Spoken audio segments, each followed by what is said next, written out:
there.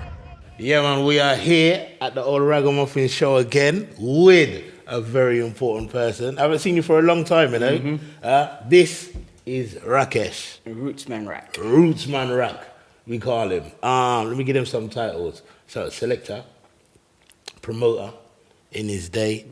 Now, computer engineer. You A long time ago. Long I time kind of ago. retired from that once I earned got nice and straight. once you Got got your myself, well, once I was out of poverty. once you didn't got need your that thing no more. together, like, you Yeah. know? Yeah, once you got your soul together. And then from there, we're talking about an environmentalist, permaculturalist. What's the phrase you use? I was going to say teacher again. I nearly said it. I'm a facilitator of learning. A facilitator of learning. I love that. Yeah. Everyone has knowledge. Everyone who comes to see me, they come with some knowledge. They Yes, come sir. with some experience. And some things you know better than me. Yeah. So who am I to say I know everything and I'm going to just indoctrinate you with what I know? Nonsense, no. I'm here to make sure learning takes place. If you know something better than me, Yeah. I make sure you express it so that others can learn from you. Yes, sir. So I'm there to facilitate the learning Yes, process. sir. Yeah, I completely understand that. Because I find that even if I have knowledge about something, when you talk to somebody about it, we both learn more about it. Even if I'm saying I had the knowledge about it before, but depending on the questions that you ask, if you knew nothing about it, I can then, as I'm talking about it, word sound is power, you know. So as I'm talking about it, I learn more myself in that way. There, you know what I mean? And through experience. So again, you know, the difference between me and a teacher will tell you stuff. Yeah, I'll put questions to you. yeah, I'll ask you, so what do you think of this? Yeah. So what do you think would happen if we put this there next to that? Yeah. And I'll get you to work it out. I'll create scenarios where I'll get your imagination going and get you thinking. Yeah. And this way you learn. yeah, You yeah. learn. Exactly. I don't teach, you learn. Exactly. And probably the more significant part of how I bring about this learning is if you look at how all animals and children learn, they don't learn because I've told you something, now go and do it. No, They try something. they try it. They feel it out, experiment. experiment, and They like fail. I'm not gonna You do know that what? again. They No, fail. They fail is where And the they say, learning yeah, is at. that's not how it I'm goes. not doing so that again, yeah. let me try that again. Let me Yes. try it this way. And then they learn. So I create scenarios where it's safe to fail. Yes, sir. In fact, what I say to people is treat everything like like that an too. experiment. Yeah, An experiment, you don't know what the outcome's going to be. You have no expectation of what the outcome's going to be. You're experimenting. yeah. So you try something, and you know what? I tried growing mangoes in London. Okay. Didn't work. No. Didn't work.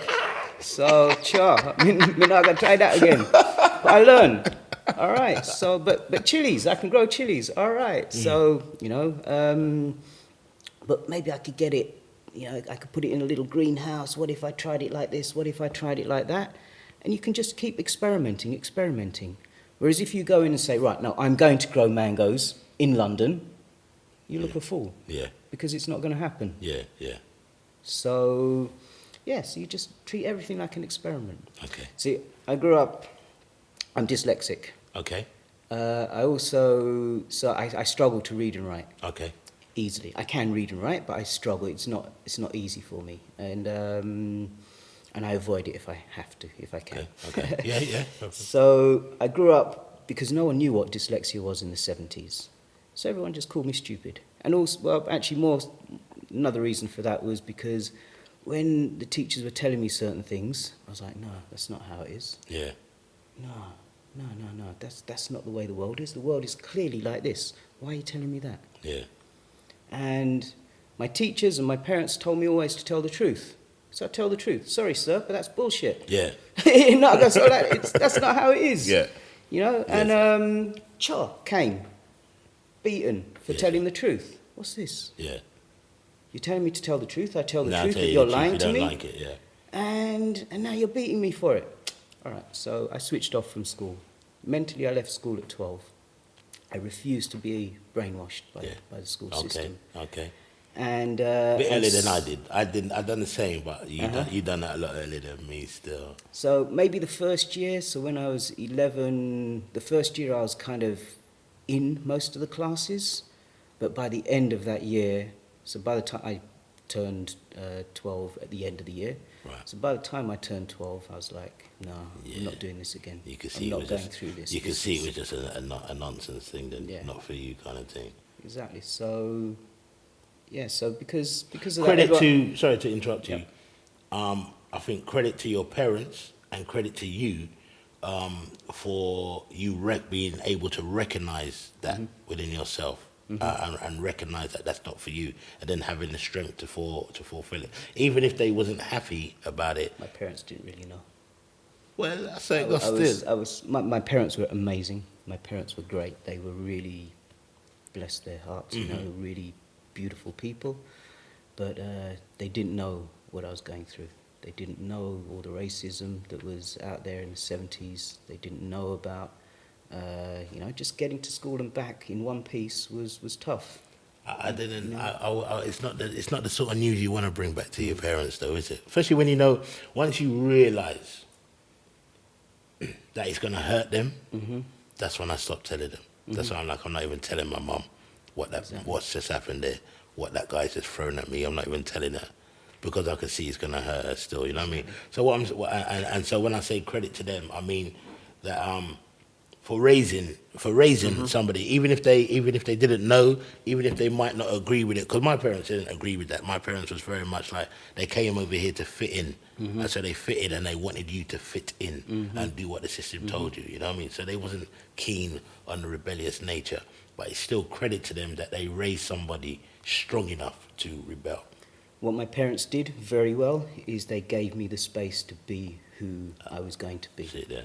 And they realized because all my exam results were like 0, fail, they didn't they didn't look down on me because of that. Obviously they were disappointed, but they still encouraged me to do whatever I wanted to do. So they took care of me in that sense. And but yeah, and because they were working most of the time, so it was easy for me to you know, they worked hard.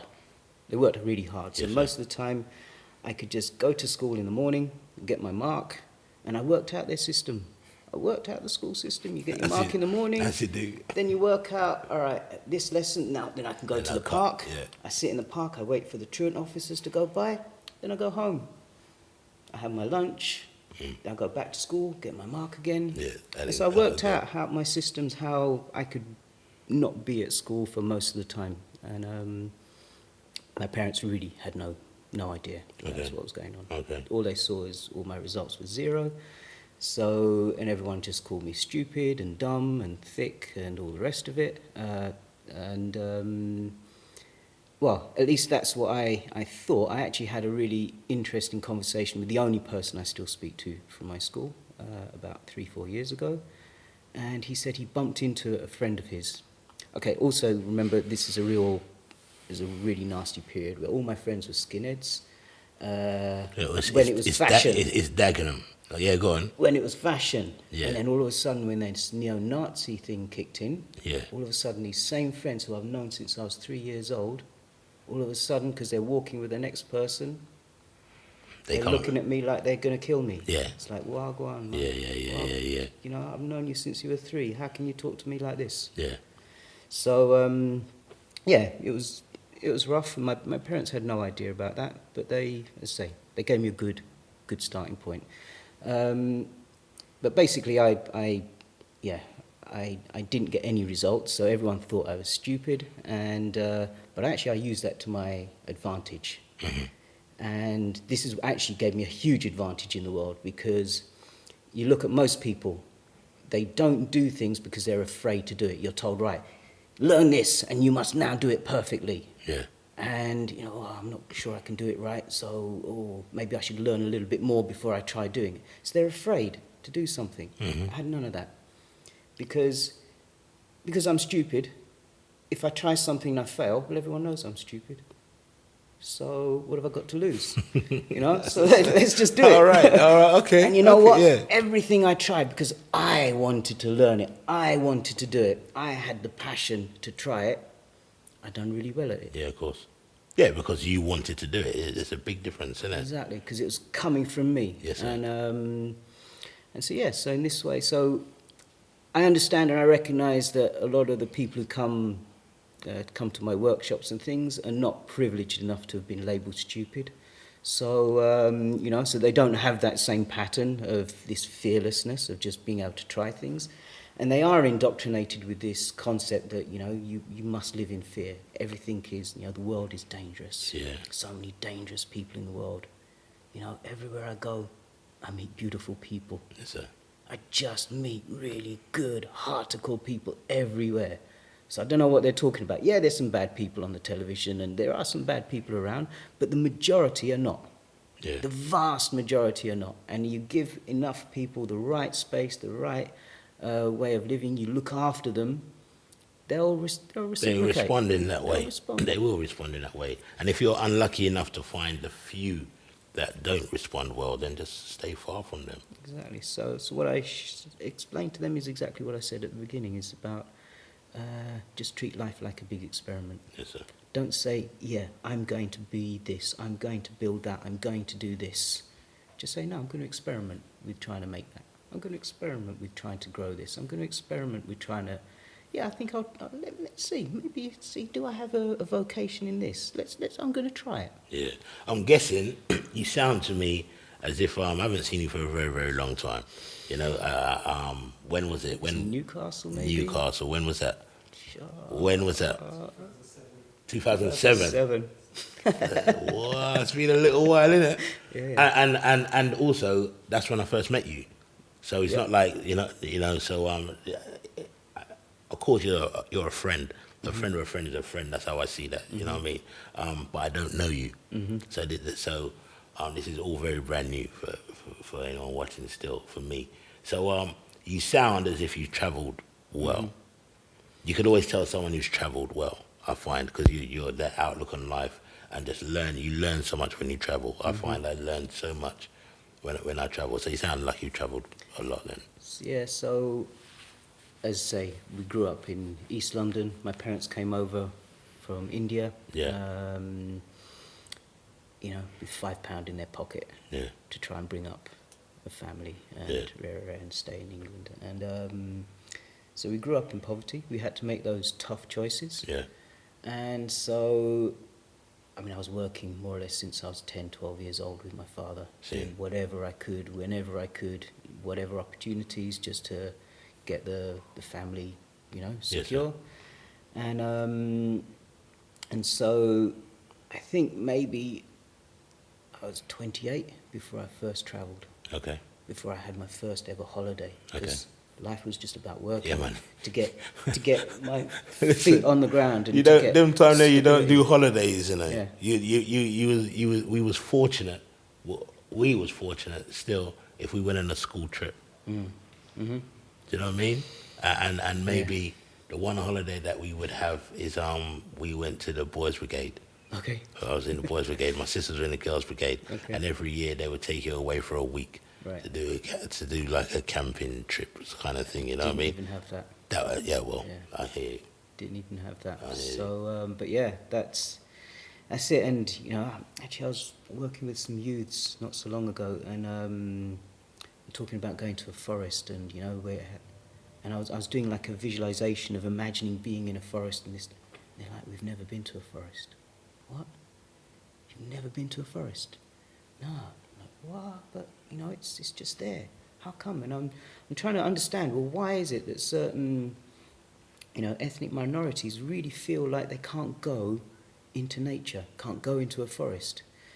And I've been working with one very senior permaculture designer, and he's a linguist as well. And so he explained to me that actually the word forest comes from the French to mean the king's hunting ground. Okay.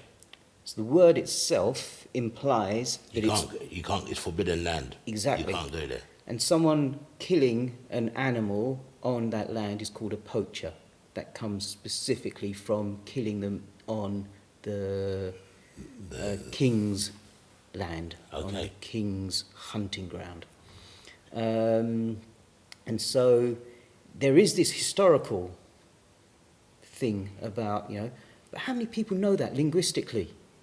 So what is it that's stopping people from just going out into a forest? It's free. It's nature. It's alive. I think when you say that though, I think like people don't know it linguistically, but I think that it's very much portrayed like that. Stories when you're at school, don't go into the deep forest, or like horror stories or just children's fairy tales. The forest was always a bad place. And I'm wondering if there's some energy, some vibration about just the word that kind of carries down to... No doubt. Even without the stories. Yeah, no doubt. And, but wow, I remember, as much... I grew up in a part of East London where we had back gardens. Mm-hmm. So I was in my garden all the time. Okay.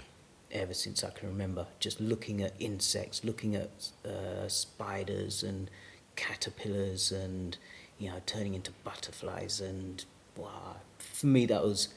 And to be honest, that childlike fascination... People ask me, how come I know all of this stuff?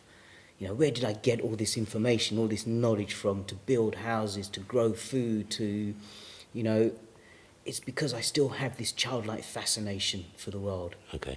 So like when I was 4 years old, being given my first cucumber plant by my mother to plant, and then watching this thing grow.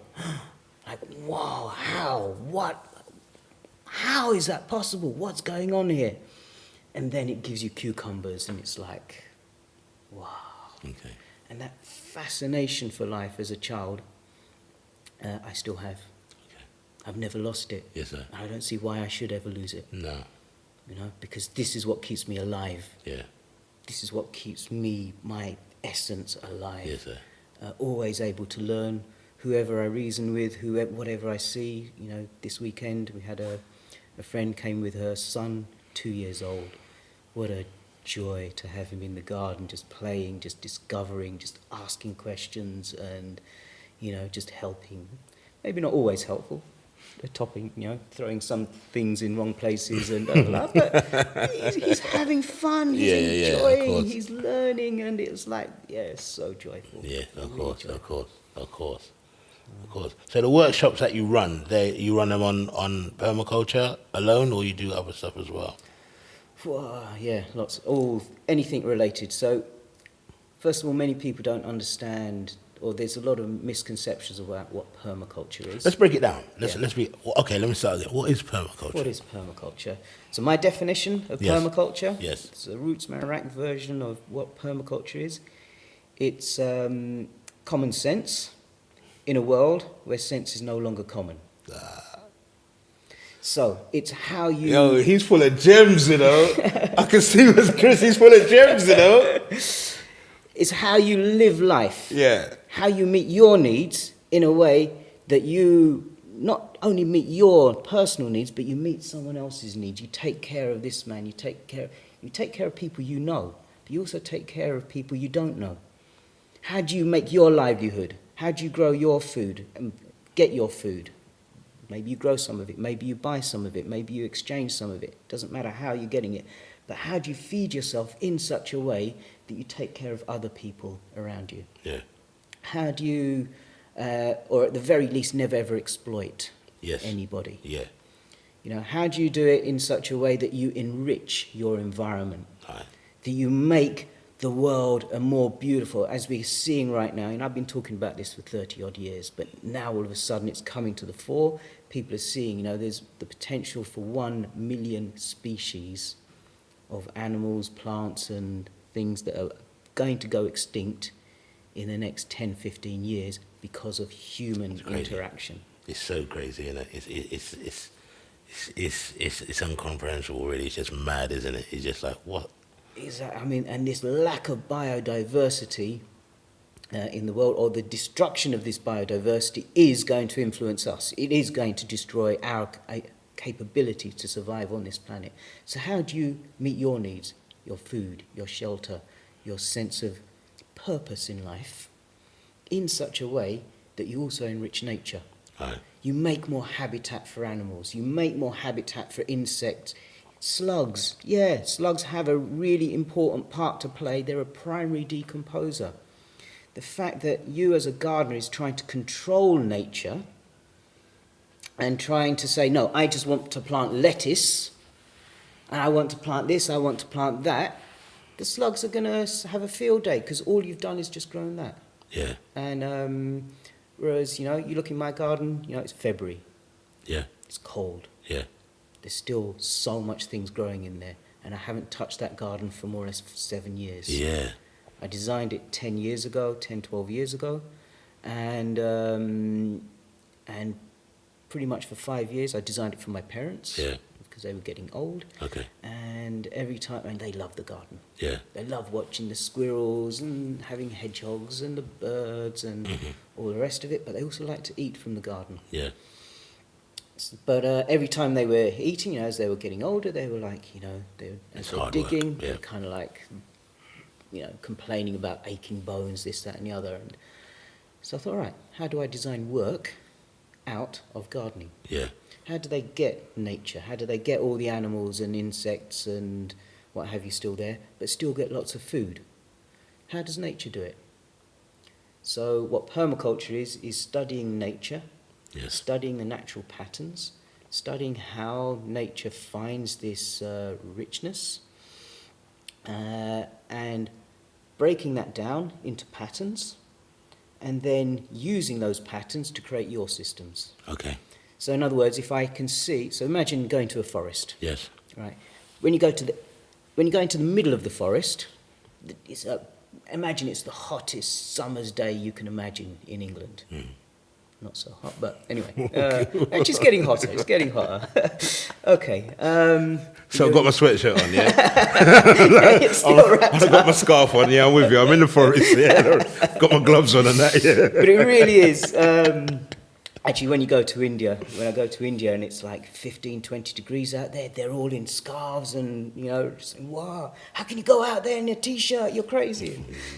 Sometimes it's like that. But yeah, imagine. Yeah. The hottest day it could be in England, but you're in the middle of a forest. What's the temperature like there in the forest compared to if you were, say, in the high street? Okay. It's much cooler. Yeah. Yeah? Why? I imagine there's maybe more shade. Mm-hmm. I imagine there's probably the breeze is more free flowing, as in it's not being blocked by buildings, and you've got no artificial heat from buildings and such like that. Maybe. Maybe is there even a strong breeze going through it, or is it just a really gentle breeze? Yeah, I'm imagining a gentle breeze. Yeah, I'm because starting to loosen the scarf a bit now, actually. Yeah. Yeah. Okay. That's all I could think of. But what's growing there? Well, first of all, what's the quality of soil like? Imagine bending down, getting down to that soil. Yeah. No one's touched it for generations. What's happening when you move away the leaves? What do you find underneath there? What do you imagine you'll find? Well, when I have done that, like the soil usually looks very rich, looks very dark and moist, moist. Yeah, it looks dark and moist. And have you ever smelt it? Yes. What does it smell like? It smells. It's a silly term, but it smells earthy. Do you know what I mean, though? Yeah. But yeah, like almost good enough to eat. It smells. Almost. It smells like goodness. Imagine. It smells like goodness. Why do you think that is? Why do you think it smells so good? What do you think's in the soil that makes it smell? I'm imagining that there's nutrients and goodness. I don't know anything more technical than it's that. Life, bacteria, life. Yes, of course.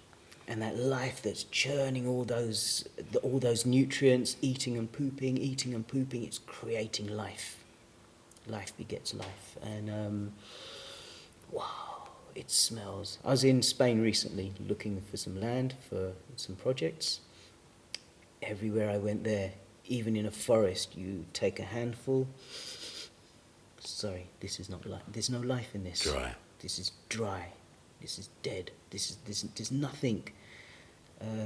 There's a saying, Poslovica in Croatia. I used to live in Croatia. Maybe we could talk about that another time. And there's a saying there that a man goes looking for a place to live. Yes. He picks up a rock. If there's life under the rock, it's good enough for him. Okay.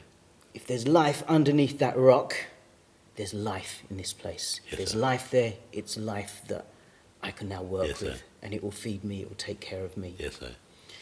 So, all right, so we've established that in this forest is life, is a richness. Yeah. It's moist. Yes. It's beautiful, dark soil full of life. Mm-hmm.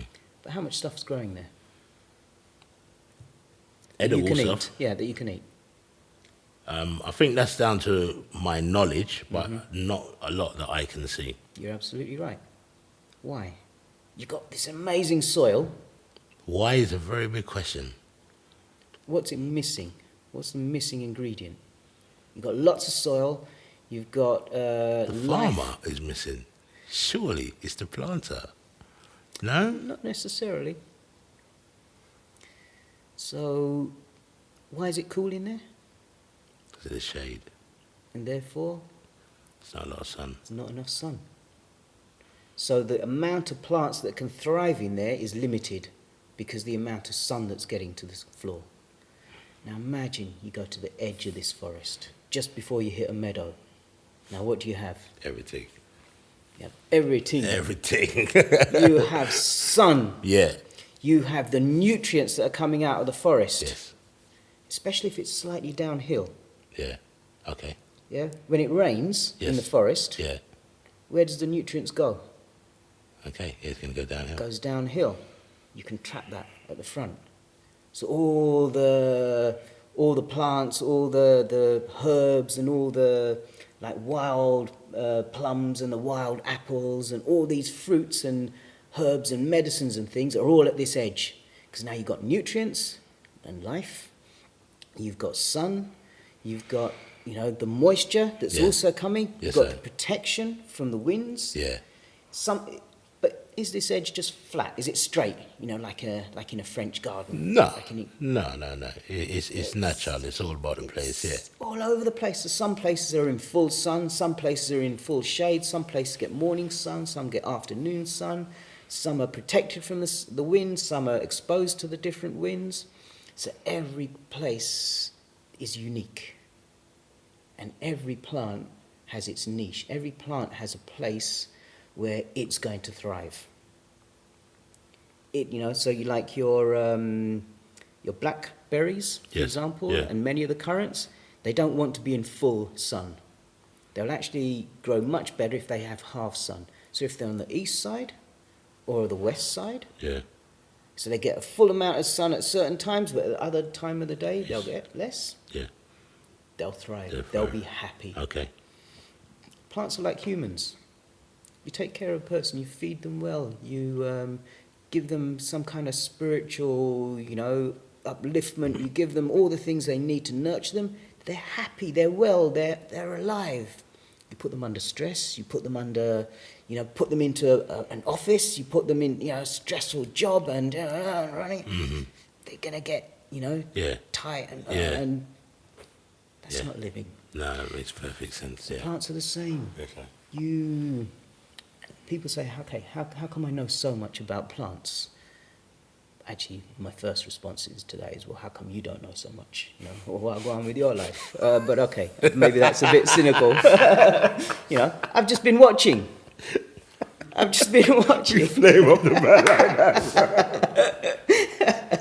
All right, that's a bit rough. Yeah, that one hit hard still, because I'm like, right. My wounded me there. So with me, I don't hold my punches. If I need to say something to someone, I'll say it. I don't believe in holding back sometimes. Well, But that's need to see. facilitating the learning still, you know what I mean? More than... And yeah. sometimes you need to shock people, Yes, sir. especially, and this is a serious point now, I've been talking about this kind of stuff for 30 odd years. And you see things are not really changing. maybe things are starting to happen in these last 3, 4, 5 years. You know, it's getting more and more known about this kind of stuff, about how to really live good in this world, taking care of everyone and our planet, etc., etc. But at certain points, you know, things were so rough, it was getting so out of hand that there's only so much times that you can say to people, oh, please, would you mind not, it would be really nice, you know, please, if you maybe didn't destroy the planet or exploit those children for, you know, your chocolate. And, you know, we still know, you know, 30 years later, there's still child exploitation in the chocolate industry. Still, it isn't changing. They're just changing the way in which they report it. But it's this, most chocolate is still comes from child slavery. Child slavery, not even child exploitation, but child slavery. Yes, sir. And people, and you know, oh please, it would be really nice if you maybe thought just a little bit about the children and didn't, you know. Sometimes you say, "Fuck's sake, what the?" Well, you know, you grow do, up. yeah, of course Wake you do, up, man. because if you're ruthless enough to have children as slaves, then you're not going to listen to pleas, are you? You're ruthless, aren't you? You don't understand that language. And yes, so sometimes you just appealing need to your good nature. Exactly. There isn't really a good nature. Like, you know, you're a slave owner. Yeah. You haven't really got much of a good nature. So yeah, you do have to say, are you listening? Ultimately, they're businessmen, but actually the real power is actually in your hands, because you're the consumer. Yes, sir. If you go and buy that chocolate from Nestle or from Cadbury's or whatever, even though it may say fair trade, we know how the fair trade industry works, and it's especially for big corporations. They, for example, Cadbury's will buy up 10% of fair trade chocolate. It all goes into one big vat, and then they'll just maybe mark up whatever, 10, 20, 30% of their products and say, yeah, this is all fair trade, because we bought some. But actually the bar that you're buying, there's no guarantee that it doesn't have the blood of a child in it. Yes, sir. There's no guarantee. The smaller companies is a different story, because you now can trace. You can trace them. And if they say they're 100% buying it fair trade or through some other similar scheme, then you can trust that much better. You can investigate that, yeah. But you buy it from a big corporation. Like I remember one time I live by my principles. I think, sir. you know, this is one thing that I don't believe in saying one thing and doing something different. Yes, sir. I remember I was teaching one course, and half of the people on the course came from a company, a very ethical company, but a company, and it was actually at their farm, and the other half were public. And at the end of the course, being a selector, you know, yeah, let's organise a reggae party, why not? Yeah. And so I've just spent 2 weeks with these people, really amazing time, talking about, you know, showing them how to grow food, how to think right, how to live an ethical life. And then at the party, someone brings a bottle of Coca-Cola. I'm like, what's that? I'm saying, seriously, after all we've spoken about, you're going to bring that to the party table? He said, yeah. He said, yeah, because I want my rum and Coke. I'm like, okay, fair enough, cola. Go and exchange that for a local cola, and I'm happy. But not Coca-Cola. We know how many people they murder every year. We know how they pollute, you know, they go and work in countries which are poor and have very, it's difficult to actually keep the environmental standards high and police the environment. And we know that they're polluting water that then goes to the villagers who use that water to grow their food, and now all of a sudden they're being poisoned, they're dying because of the effluence that comes out of Coca-Cola. And any one of them who stands up to Coca-Cola say, hey, look, you're killing my people, boom, they're murdered. Shut up. Boom, you're out of the picture. And you're going to bring this to my permaculture design course. This company. Yeah. I tell you what, I'm not DJing for you. I'm not going to party. That's it. I blankly refused. I wanted to dance. I wanted to party. I just went to my room and I put on my headphones and I danced on my own.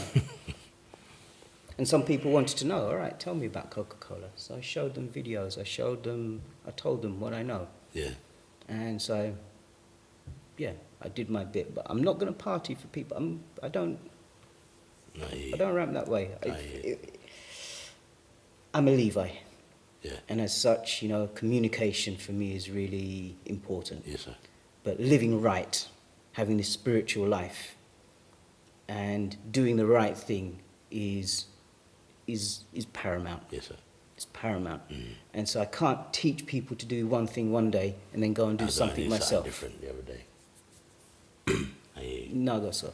I hear you. So for me, yeah, so I've got enough stories like that, which I live by my. And so, in terms of how I know all this stuff, it's because I really live it. I really live this world, So you're asking me what I do. So I teach. Well, you're asking me about the definition of permaculture first of all. So let's get back to that. So permaculture is about how you bring about this way of living, which takes care of your needs, but in such a way that you enrich everything around you and the people around you. People, environment, etc., etc. You create systems that are regenerative. Yes. Regenerative. Not even sustainable. Sustainable is a word that I laugh at because if you just think about it linguistically, well, first of all, it's been greenwashed. Every, British Petroleum, everyone's telling you how they're sustainable now. Yeah. Nonsense. But the word itself is weak. Imagine if you were to ask me how my marriage is, and I tell you it's sustainable. What kind of marriage is that? It's not full of life. It's not, it's not alive. It's not. It's sustainable. Next girl comes along and boom, I'm off from that. My marriage is over. It's not. There's no. Very well explained. That was yes. So the word itself is weak. Yes, sir. It's just about doing enough to just about keep a system going, but it's not enough to withstand exactly a what shock. I was going to say. That's how it sounds. It sounds like it just does enough to get by. Smallest shock, and the thing collapses. Yes, sir. So I'm more into regenerative. So permaculture is about creating regenerative systems, things that become richer every year. Every year, if it's a food growing system, this food growing system just gets better and better every year. More and more animals, more and more insects, more and more life, more and more food, more and more joy, more and more fulfillment. So, and for me, to live like that and to behave like that is just common sense. Yes, sir. So that's why I say, so permaculture is just common sense in a world where sense is no longer common. And I really can imagine, children in the future looking back in however they study in the future. Yeah, whatever. Whatever it is. And they look back and they say, what? You had to teach people not to put poison in the food? Really? Wow, you had to teach people not to kill each other and not to, stab each other in the back and to... Yeah. You had to show people how to teach work people together? Yeah. Wow. Yeah. So my favourite... All right, so permaculture is not just about food growing. That's its history. It came from a food growing background. Okay. But because, as I say, how permaculture unfolded, how it learns about, you study nature and you see how nature can really bring about this richness in life. You break that down, you see, well, what is it, why is it that system works so well? Let's take the principles out from there, let's take patterns out of there. And so when I want to make my food growing systems, how can I make it following those patterns? Yes, sir. So how can I work with nature? Yes, sir. Rather than work against her? It, yeah. Because if I'm fighting against her, she's going to win. Yeah, man. And I'm going to put all my energy in trying to beat her. Whereas if I work with her, she'll be so joyful. Yes, sir. And share that love with me. Yes, sir. And take care of me. Yeah, so I just take care of her, she takes care of me. I remember people asked me, so what have you been growing this year? I've never grown anything in my life. Because I was gonna say that to you. I was gonna get to that point here now. When you were saying about for your parents, you wanted to design a garden where it wasn't so hard on them and working it. And I'd imagine most people would say that they want to garden, but they haven't got the time or they haven't got the energy to go and do that. But then you made a statement earlier saying that you hadn't been back to your garden, to this patch where you had all this food for like 5 years. Or 10 years, almost 7 years. I think and it's still flourishing food. we spent one weekend clearing bramble away about 3 years ago, and now this weekend or yesterday, and the 2 weekends ago is when we really started to just start clearing it and just getting it a bit into order. So, and yeah, it is still thriving. I mean, I bought some stuff with me. It's February, but look, this is, just pick this straight from my garden. What we got here? So beet, well, you tell me. Oh yeah, that looks like beet still. Beet, smell that. Oh. Try it. It's peppermint. I can smell it. Oh, that's so strong. That's really nice, that is. Just picked right from my garden this morning. So this is growing wild then, basically. If you haven't been there for such a long time, then it's growing wild. Pretty much, yeah. So even the beet is self-seeding. Yeah. I just leave some in the ground, let the seeds drop, and it comes back again. Yes, sir. The sorrels, Rumex acetosa, and then there's a different type of sorrel. See, I didn't know that you could grow sorrel here, until about a couple of weeks ago. My sister was talking about it. But I didn't even know that you could. Can you guess what that is? Try it.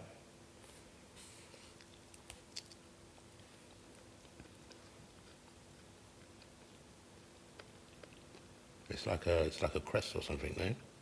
It's an American cress. Just grows wild, grows everywhere. I think I got, I took a little plant maybe 15 years ago. Whoa, Where the pepper come from? It's a mustard. It's a cress. It's strong. See, I was thinking like a watercress, but a mustard cress that. Boy. Yes, all of this is just, growing wild right now.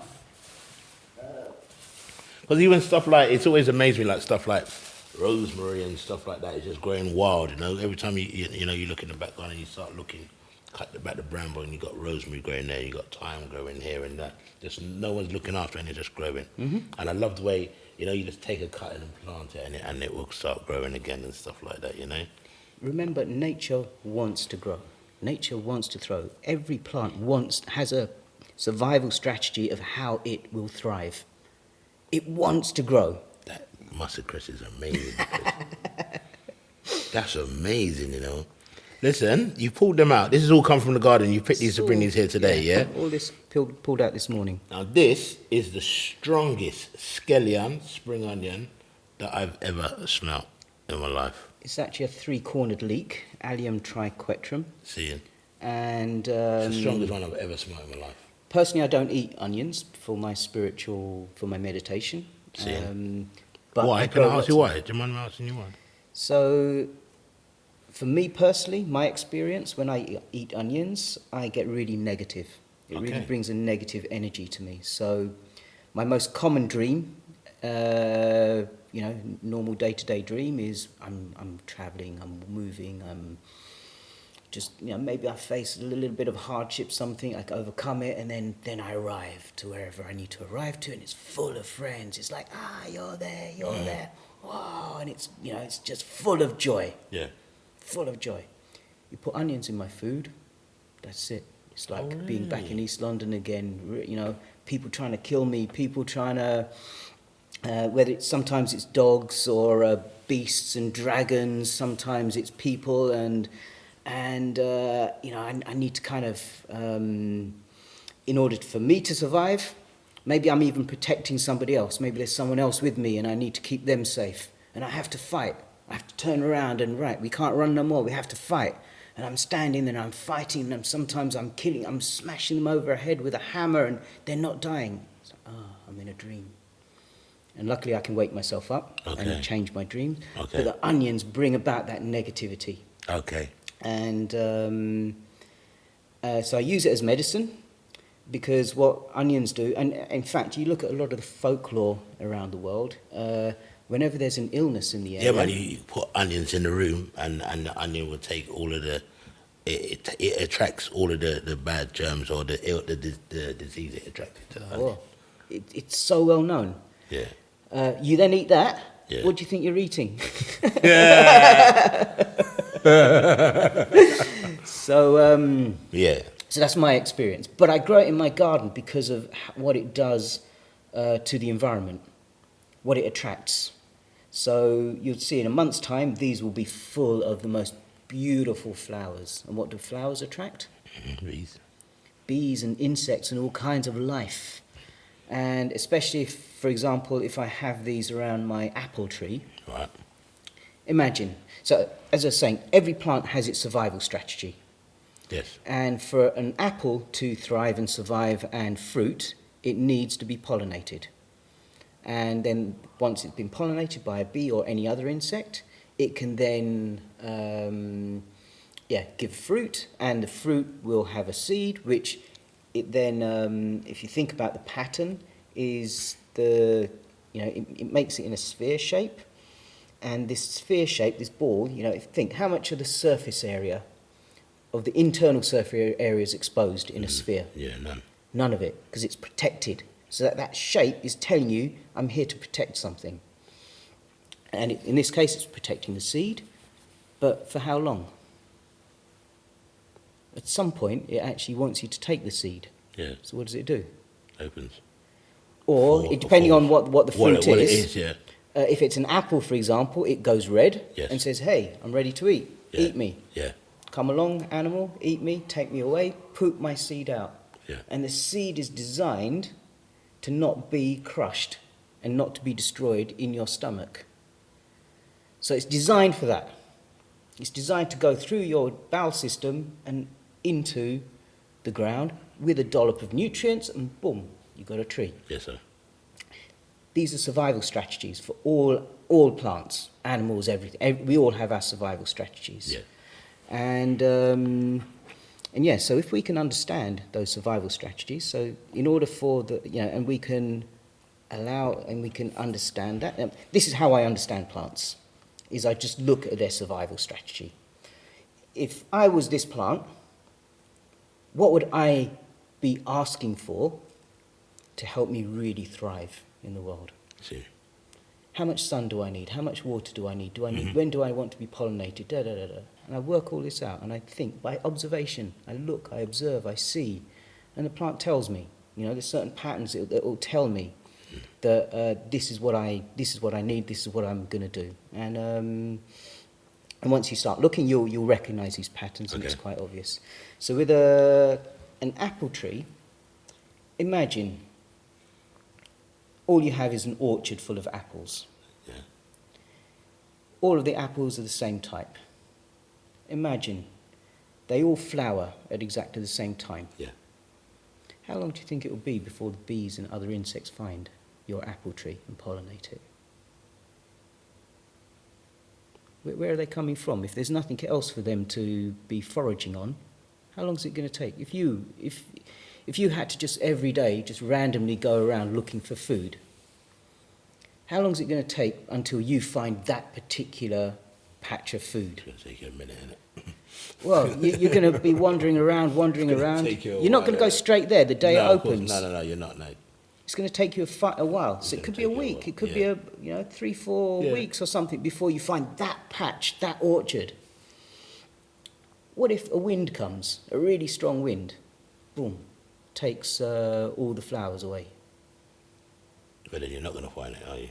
You're not going to find it. You're not going to find it. And without being pollinated, how much fruit are you going to get? I remember one time a friend that I met on a foraging course. I do a lot of wild food walks and take people off. And this guy was actually from a university, and he was teaching agriculture. And I was saying to him something about how, well, I don't know what to do with all the apples this year. It's like incredible amount of apples. He said, what are you talking about? There's no apples in England this year. I said, no, what are you talking about? My apple tree's full. He said, no, mate, like there's no apples in anywhere in England, because as soon as they opened, all the frost came or a wind came or something, I don't know what. But he said, all of the orchards are empty. We're having to import everything. I said, come and have a look. My garden is full of apples, trust me. So he came and had a look. I showed him. I should point out the way that I grow my food is called forest gardening. So it's like creating like a little forest garden. So I was showing him my forest garden, and showed him how I plant things like the onions and other things, phacelia and a few other things, underneath my my tree. Yeah. That flower a month before my apple tree does.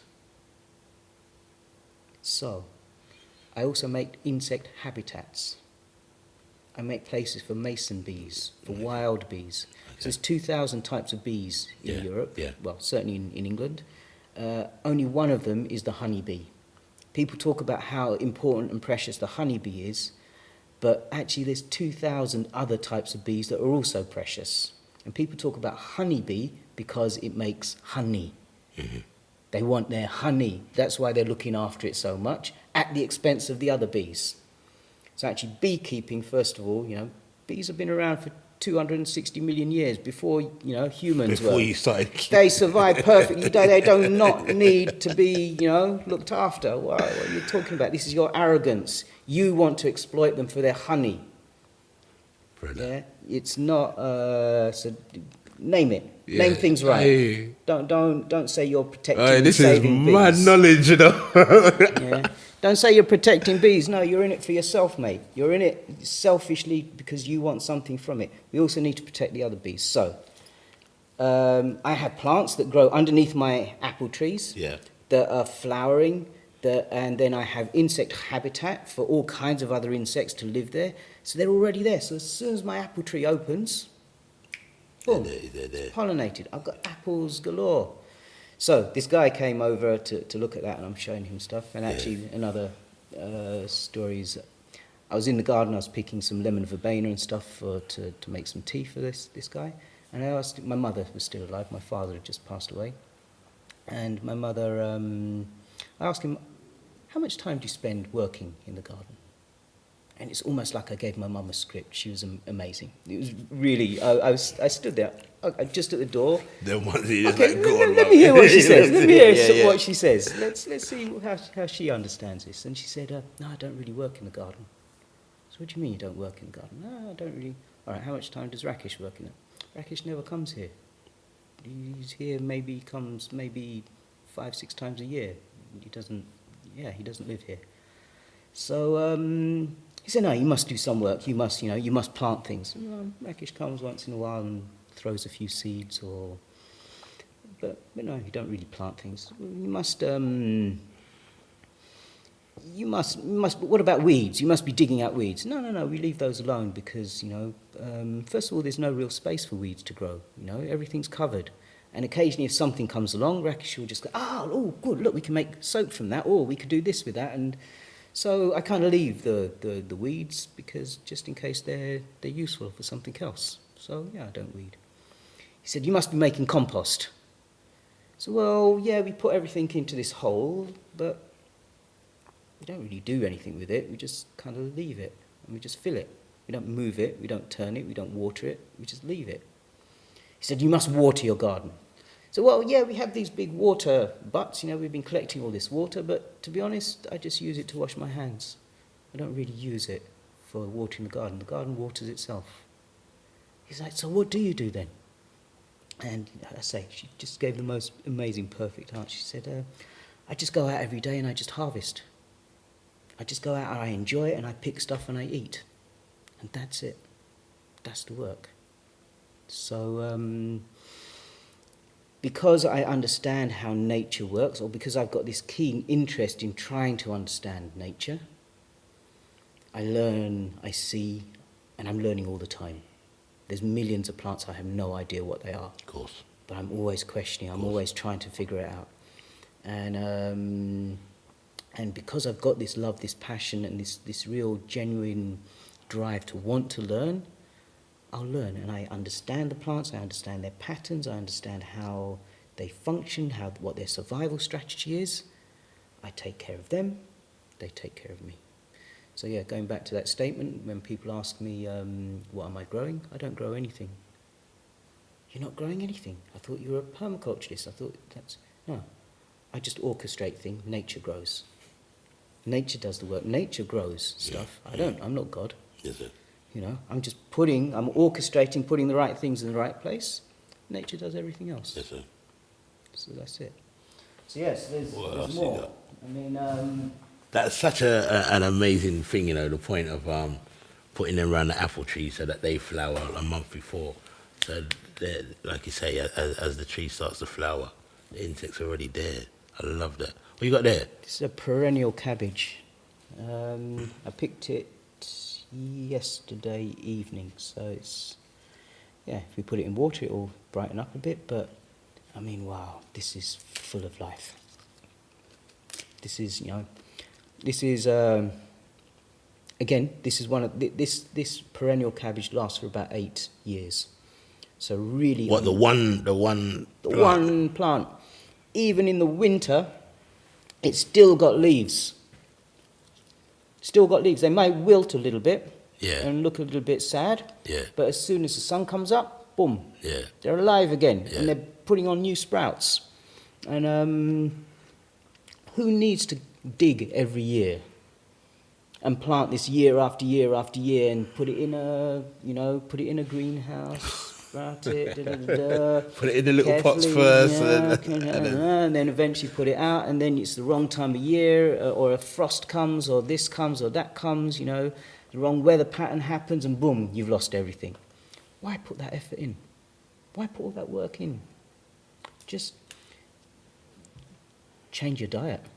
Change the types of things that you eat, and you can eat really healthily, really vibrantly, and honestly, this stuff is much better in terms of its nutrient content than many other things. We've been playing around with refractometers to try and look at, okay, I know it's not a perfect science, but you can take a little bit of the juice from this and put it through this little machine called a refractometer and actually see the kind of energy that it has. And if you take like a cabbage from a supermarket, an organic cabbage, and you take one from the garden, oof, totally different world. Totally different. It's kind of obvious. If you don't know that already, that's kind of obvious. So this is full of vitality. If you look at a lot of how the pattern in which people eat, is they tend to overeat because very often the food they have has no nutrients in it. You go and buy a carrot from a supermarket. It's been grown in such conditions that there's almost no life. They're putting chemicals into it in order for it to grow. So it looks like a carrot, it tastes like a carrot, but where did the nutrients come from? There's no nutrients in the soil. So how's it going to give you nutrients? Where's its vital force? Where's its energy? So you're filling yourself up with substance, fibre and whatnot, but there's no nutrients in it. There's no vital energy in that food. So you've eaten, and your body's saying, whoa, you know what? I don't have enough to keep me going. I need more. I need more. Then other things that people do is mixing foods in the way that people typically do. So first of all, your food is devoid of nutrients anyway, but then you mix your food. So let's say you have, I don't know, you look at how many people have a salad, a main meal, rice and pasta and and with tomatoes, a fruit, with different greens, and then have an apple or a banana or something at the end of the meal. How long do you imagine, or maybe would it take for an apple or a banana to digest? I don't know. in your system? I don't know. About half an hour to 45 minutes. Okay. Banana's slow digestion, though, isn't it? Yeah. Bananas a little bit slow, but yeah, but it's relatively quick. How much do you think it would take for rice to digest? No. Longer. 2, maybe even 3 hours. Yeah. So, how many stomachs do we have as humans? One. We just have the one. We're not cows. We only have the one. Yeah. So I got nervous then. I thought you were going to say no, not one. actually, revelation. Yeah, we're actually reptiles or something. And no, that's another story. That's a completely different. That's another story. Let's not do that one Let's right not get now. into that one. That's another one. That's another episode. Yeah. Yeah, I'm not going down that road at all. They can hypothesize about that stuff, not me. Yeah. So one stomach. Yeah. How does your stomach work? So, how does it digest this food? It breaks down with natural acids. No. So it puts acid into the stomach. Mm-hmm. And how does it know how much acid to put in the stomach? No idea. All of your sense receptors, from your eyes, smell, touch, taste, your body starts to recognize patterns. It says, I know what this is. Yeah, okay, I know that I need to put this much acid into my stomach in order to break it down. So it's very intelligent. Yeah. So it puts that in. And this maybe could take, again, half an hour, 45 minutes to break down in your stomach. Your rice is going to take 3 hours. So how much acid do I put in? So, first of all, it's not going to have the right acid balance in there. But then, as it breaks down, the only way that, or how do you imagine it would, how do you imagine the stomach knows, right, this food is now digested, I can allow it to go into my intestines? What do you think might trigger that?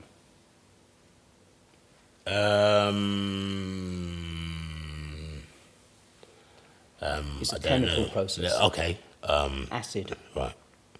You know about neutral pH Yes. of acid? Yeah.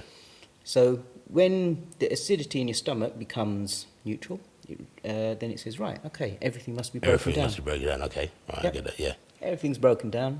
I was Let it actually go. going to get there. If you give me like 20 minutes, I would have got there. Go on. Maybe another little bit of prompting, I'm sure. I'm sure you would have got it with a few more little prompts. Yeah. And so it's all about, but is your food actually digested? Because you've mixed apples and fruit and greens and rice and this and that and the other.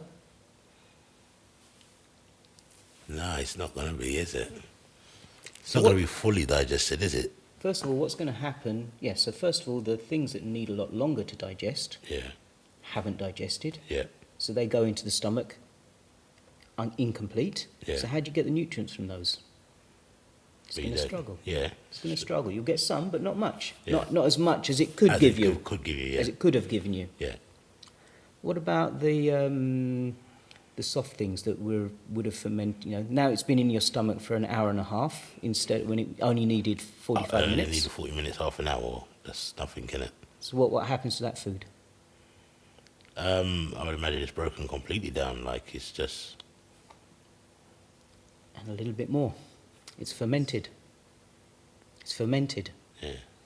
So once things ferment, what happens? They release Poisons. gas. To a degree, gases, yeah. Gas. And it's, but the food itself is, it's over-digested. So maybe you'll get nutrients from it, but you'll upset the stomach in terms of you'll produce a huge amount of gas. So you've got some nutrients from your food, not the optimal amount, and then the body thinks, well, you know what, I haven't actually got enough, I need more. So then you eat more, you eat more, and you eat more. And how much energy does it take to actually break down all of this food? Yeah, a bit. Yeah. So the more food you have, especially the more solid foods, the more carbohydrates and the more, the rices and the pastas and the wheats that you eat, the more energy you need to actually break down the food. Yeah. So where does that energy come from? Well, it should be coming from the nutrients that you're getting. Mm-hmm. But can you see, you're not living this optimal life where you're just full of... You're out of balance, aren't you? You're I remember once I was working with Yellowman and I saw him on stage for 3 hours, jumping like a 12-year-old, like a teenager, blah, blah, blah, blah, blah, blah. And after the show, I came to him and said, wow, where'd you get all this energy from? He said, well, I don't smoke weed. I don't eat. I live Ito. I live up in the hills, up in the mountains. I eat good food. I'm I'm clean. And at that time, I was living in Croatia, up in the hills. I was also vegan, don't smoke, don't drink alcohol. And I'm like, yeah, I'm the same, but, I'm only 40 and I don't have the energy you have in your whatever. I think maybe he was even approaching 60 by then or something. And okay, so I wasn't necessarily eating the right kind of balance of foods. I was eating good, reasonably. Well, actually, at that time, I probably wasn't eating such good food because I couldn't get it in Croatia. I hadn't started growing my own food at that point. It was before I started building the eco-village. And then later, as I then started to be able to grow my own food and get my diet in order, that's it. Now, people find it crazy that I only need 5 hours sleep. Sometimes I get even less than that, and I'm alert, I'm fresh, I'm awake. Yeah. So where was I? I was somewhere where I try to organise little reggae parties wherever I go. And one time, that's right, in Denmark. So I was still in the middle of the course, and someone said, hey, yeah, if you want, you can come and DJ at such and such a place. Went, done my thing, came back 6 o'clock in the morning, and at 9 o'clock I'm teaching. And and everyone else is just waking up as I'm going to bed. Yeah. And I'm like, no, just give me 2 hours and I'll be there. Yeah. And I'm fresh. Yeah. I'm alert. I'm awake. Yeah. And I'm delivering the course, and I wake up full of ideas, because I look after my body in terms of I put the right kind of fuel. It's like if you have a car, and I could put in this cheap kind of petrol that is actually a little bit dirty and my car's going to be a bit rough, but it's cheap. Or I could put in this premium kind of nice fuel that's going to make it run. And I've got a Ferrari or something, whatever. If you've got a Ferrari, are you really going to put in... Nonsense, yeah, you're going to look after it like it. No, you want... But why would you... Why would you do the same for your body? Yeah, for real. Why wouldn't you put in your body the right thing? Yeah, for real. And give it the optimal opportunity to really thrive. Some people may say taste. Tell me, you find something better than this to eat? Tell me. Another thing, this. I've done this up. Daddy. So, for those who don't know what that is, that's burdock, Arctium lapa.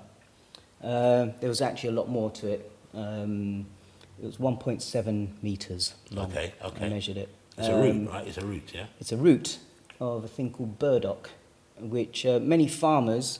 Is that, sorry to ask a very stupid question, as in dandelion and burdock? Exactly. There's no such thing as a stupid question. Okay. So, yeah. I want to facilitate the learning, Burdock is... actually, the Chinese, they call it gabo, and they say that you eat one of these a month, it's enough to cure every disease. So what this does is it has an affinity, it's a blood purifier. Okay. So if you imagine more or less every illness, or most of the illnesses come from either one of two places, either from the mind, so it's a mental disturbance. Yes. Actually, there's three. It could be an environmental thing, so something like a mosquito bite or it comes from an impurity in the blood, from an imbalance in the blood.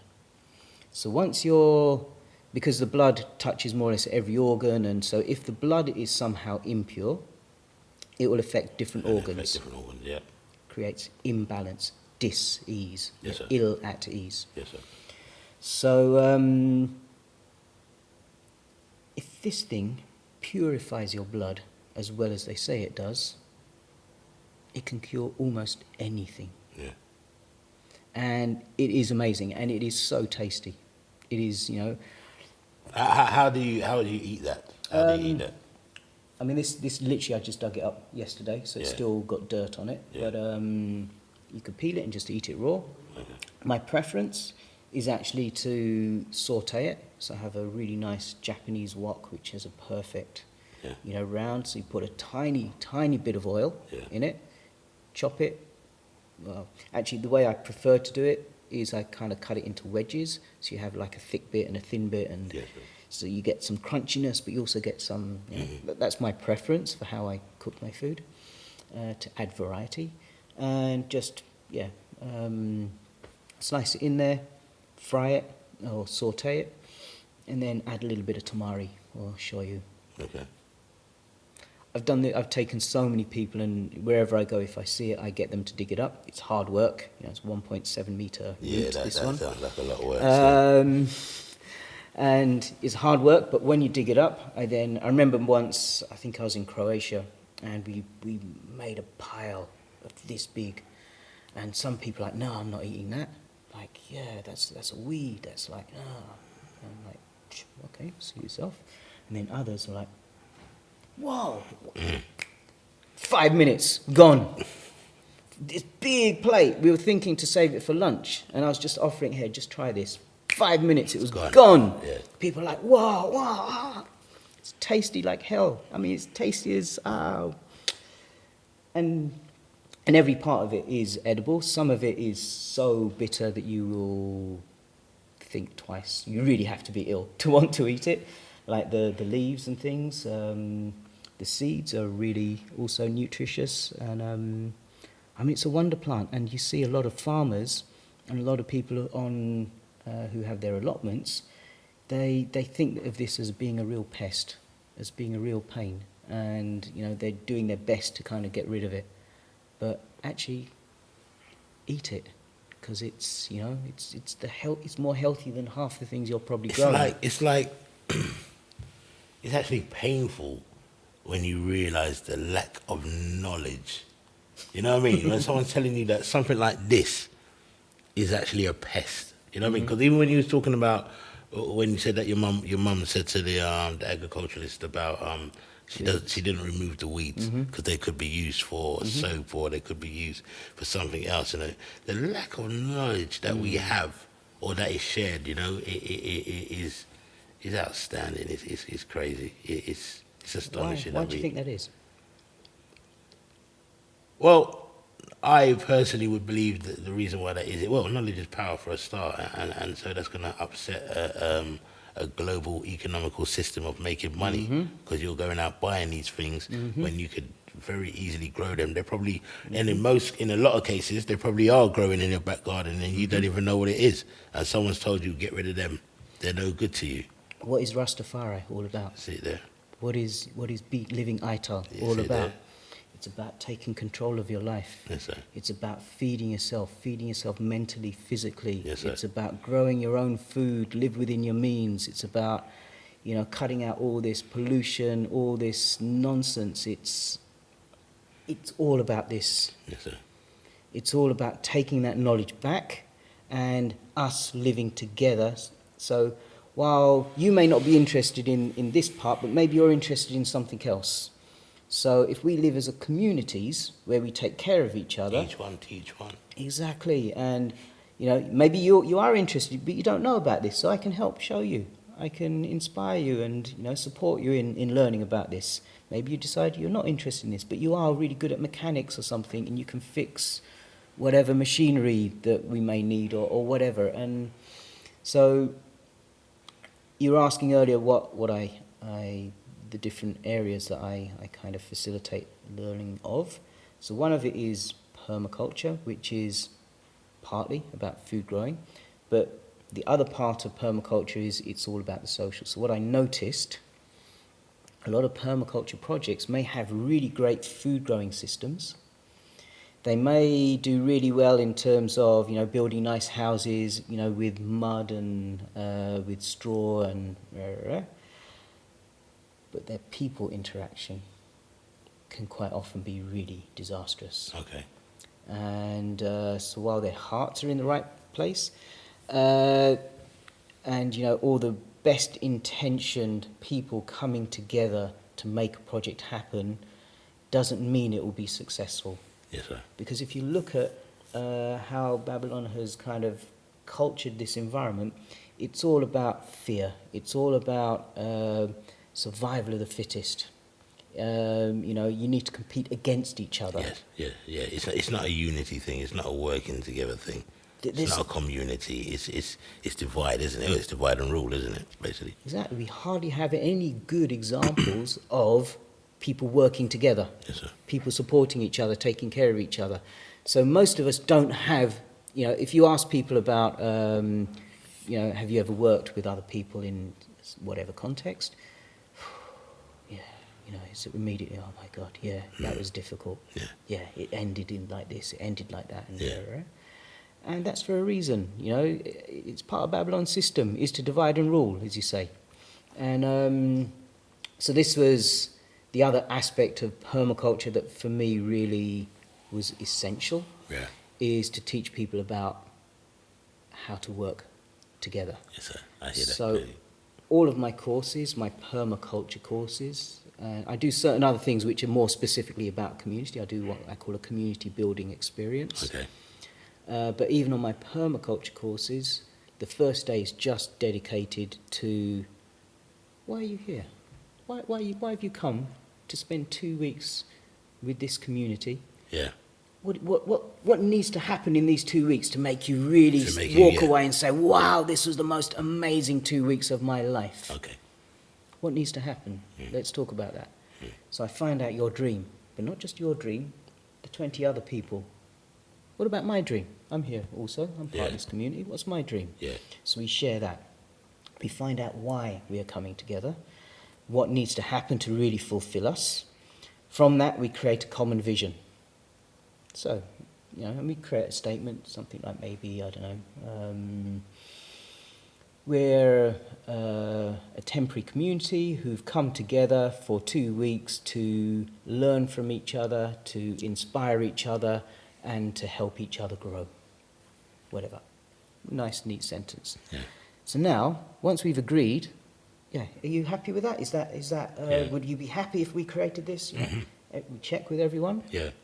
If everyone's happy with that, right. Now, every decision we make from here on is based against, does it help us to get there, or does it take us away from that? Okay. So Does it help all of us to get there? Us? All of us, Yes, sir. together, collectively, us. Yes, sir. And so we take step by step by step. And the way that I work with this is we make these an absolute bare minimum number of rules, agreements.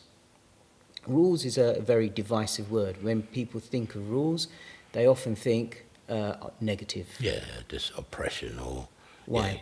submissiveness or whatever, yeah. Why is a rule negative? Because maybe most of the rules that we have are negative. I don't know. And often because it's imposed on you. Yeah, okay. You had no say in it. Yeah. But what if you created the rule? What if you could change the rule? Well, exactly. That's a very good point because, for an example, if I create a rule within my household, I don't see nothing wrong with that rule. That rule is probably one of the greatest things there is within the household. But is it good for everyone else in your household? The intention is definitely there. But I understand what you're saying.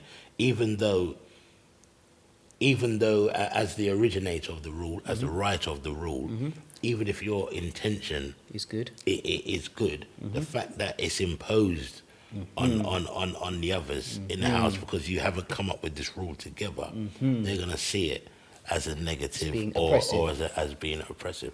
Exactly. So what if you got your family to co-create? Say, actually, I've got this idea of what's going to help us to be a really amazing, beautiful, thriving family. What if we were to do this? What if every week we just go to the forest together? Or something, whatever that rule might be. And then you get feedback from people. And maybe people say, well, I don't know, maybe, and bit by bit, well, what if it was, 1 week it was the forest, another week we go to Wherever park you wanna or go, somewhere yeah, else, yeah, or yeah. the seaside. We go for a swim. We go to a river, and okay, so maybe it's not a forest then. Maybe it's just once a week we go out together somewhere. Yeah, let's How do to- something. And you flex and you listen to each other and you kind of work Yeah. out, and then We got we it. create the rule. Yes, sir. So this is what we do in our course, is we find out from each person, but we put the bare minimum number of rules down at the start, and then because we trust each other, that we're all here for the same reason, and therefore we don't need to create too many rules because we all want the same thing. Yeah. But as and when something isn't going right, then you can say, all right, yeah, I didn't think about that. Let's think about this a bit more deeply. So now maybe we need to create some kind of a rule, some kind of a different scenario. And then you create a new rule because you've adapted to the new situation. Imagine, for example, if you're growing, maybe you're part of a team that grows food. And And the only rule, the only agreement we make is just grow it organically. Don't use pesticides and chemicals, etc. Okay, so off you go, you start doing your thing, and for years it's fine. But then all of a sudden you realise, wow, I need a bit more space. And you dig up the children's play area. And you start growing your pumpkins and things there. And then all of a sudden, like, the kids are like, what? This is where we play. Okay, so we didn't imagine you would do that. We didn't imagine that you would impose,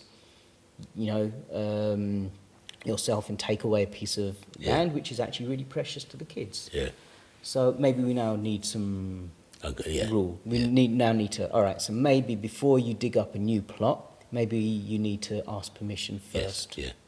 And then you create a new rule. Yeah. Okay. I'm with you. So all my courses start with this collaborative decision making. Yeah. It's called sociocracy, which is probably a word that for me doesn't mean anything to me. I'm not a linguist. I'm not, but it's called sociocracy, which means it's the people making decisions for themselves, as opposed to democracy. As opposed to democracy or the illusion of democracy. Exactly. I can even talk about democracy, but maybe that's a bit too radical. Because democracy is working exactly the way it was designed to work. Yes, sir.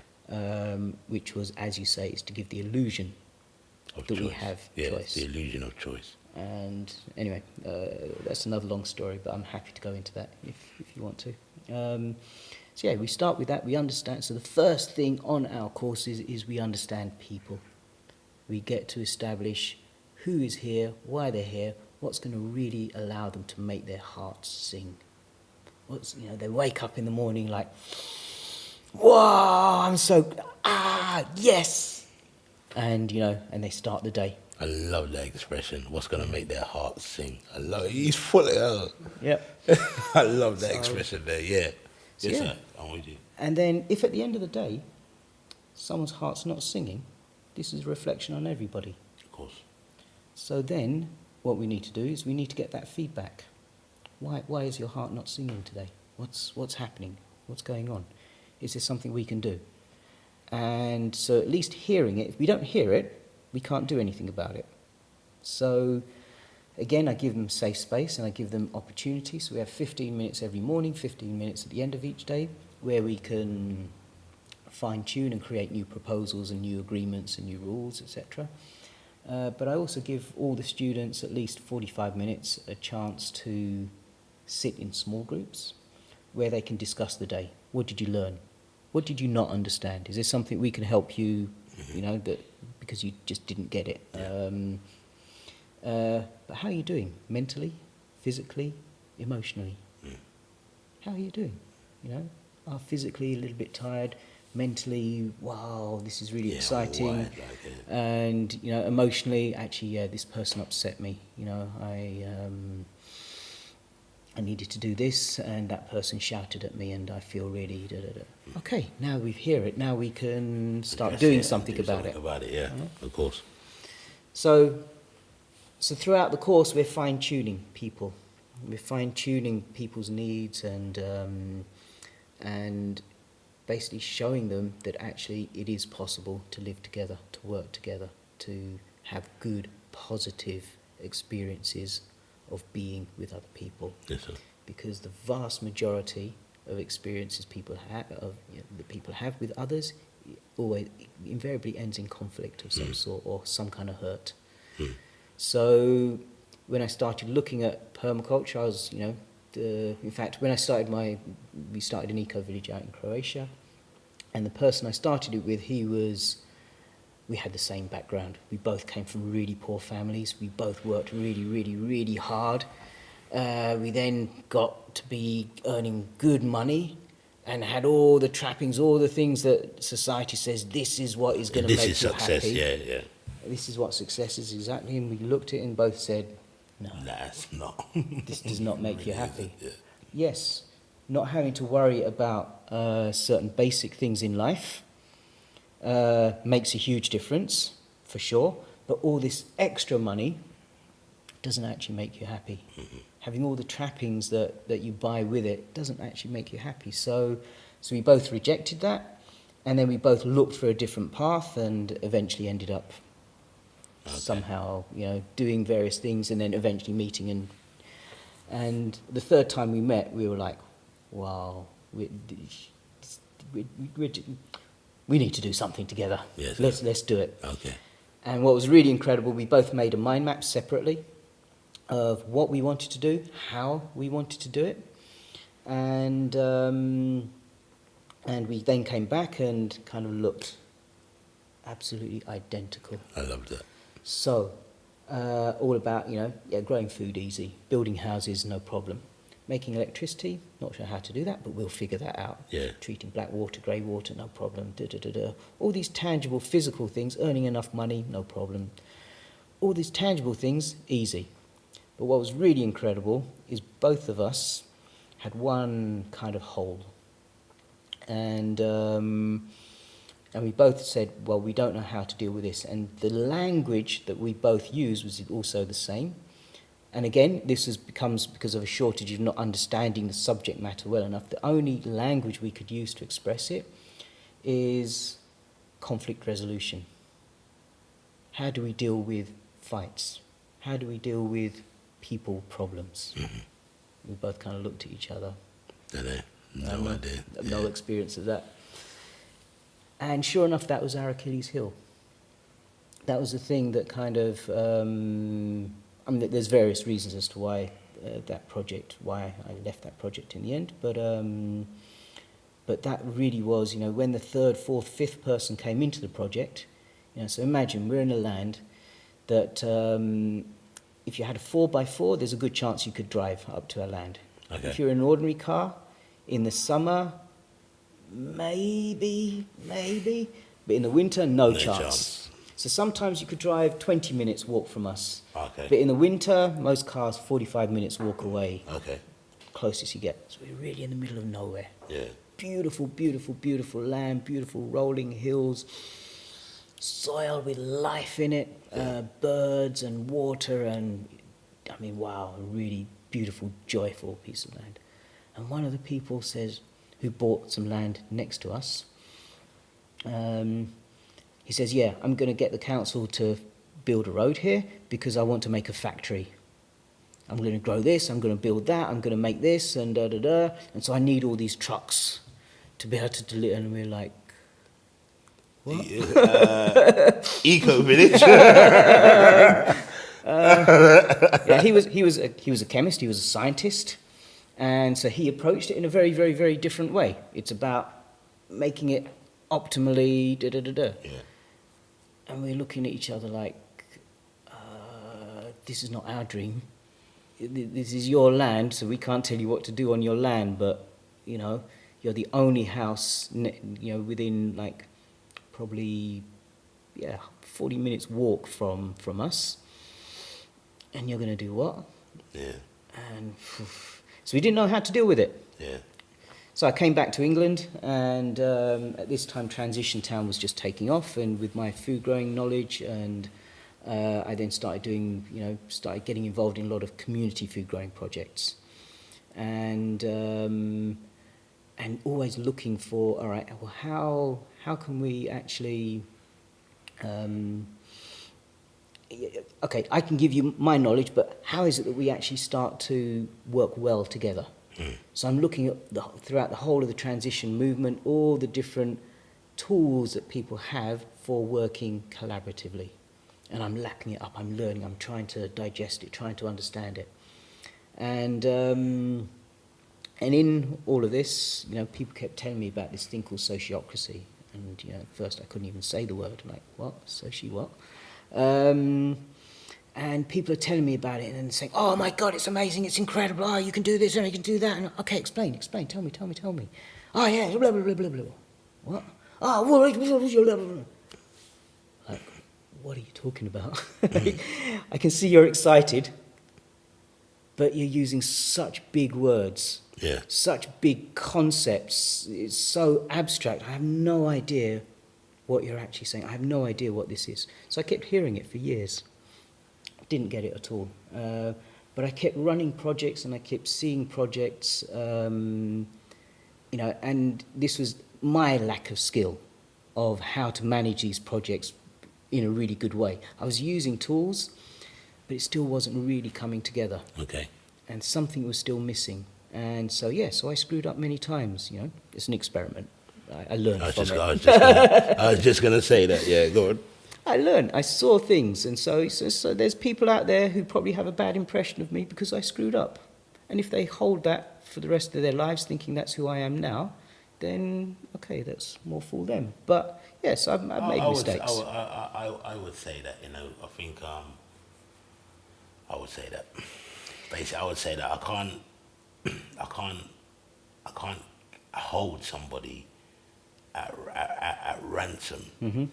Emotionally because of a mistake they made X amount of time ago that they obviously should have learned from by now. Come on.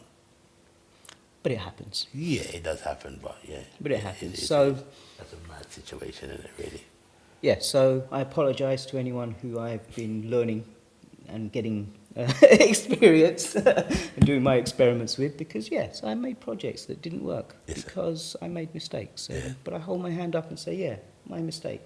I've learned from it though, and so now I've got a much better set of tools. So when I then finally did learn sociocracy, and I was teaching a course called an eco-village design education course, which is like a 4-week course on looking at every aspect of creating eco-villages, from the financial to the food growing, building houses, economics, people, etc., social side.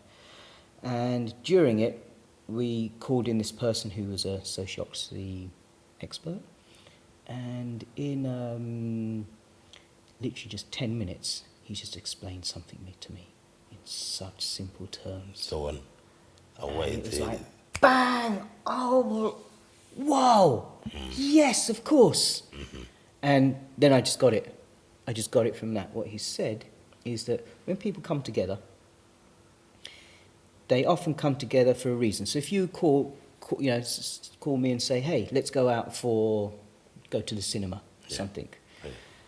We have, or we let's go to a restaurant. Okay. So we have some preconceived idea of what that might be according to our experiences, according to what we want.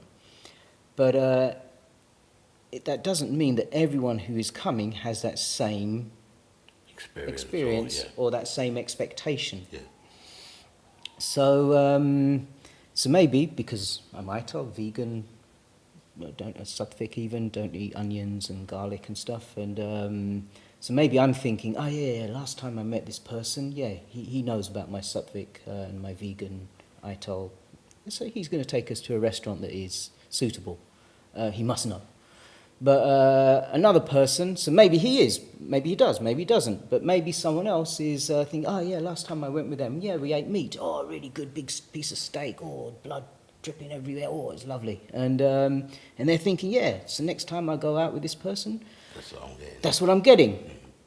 So one of us is going to be disappointed when we turn up at this restaurant. Yes, and so having that lack of vision, that lack of clarity of what we're doing at the beginning leads to tension. Yes. So the first thing is, what he said is, you just need to create a vision. and be really clear on what it is you're setting out to do. So using a similar analogy, if we say, all right, let's go to that restaurant, you know the restaurant, yeah. And I'm thinking, oh yeah, the last time we went to a restaurant, that was just down the road, we can walk there. And you're thinking about, one we went to in Birmingham, and someone else is thinking about one in central London. And so when I start saying, yeah, let's walk there, you're like, walk? No, we need to take the car. I mean, what? You're crazy, we can't walk there.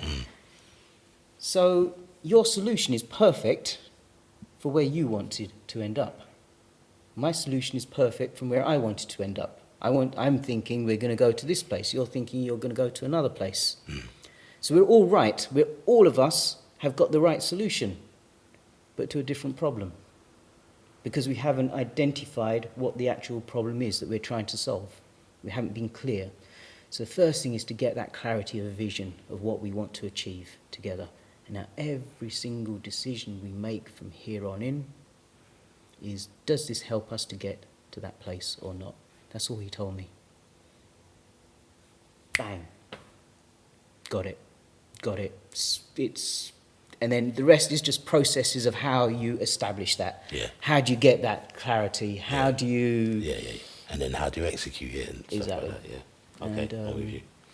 So what I typically do is I'm teaching people about growing food, building houses.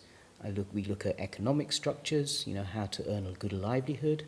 We look at, more importantly, about people and about how to cultivate good people, how to have really good experiences of working together, living together, Yes, sir. achieving things together. So Okay. I have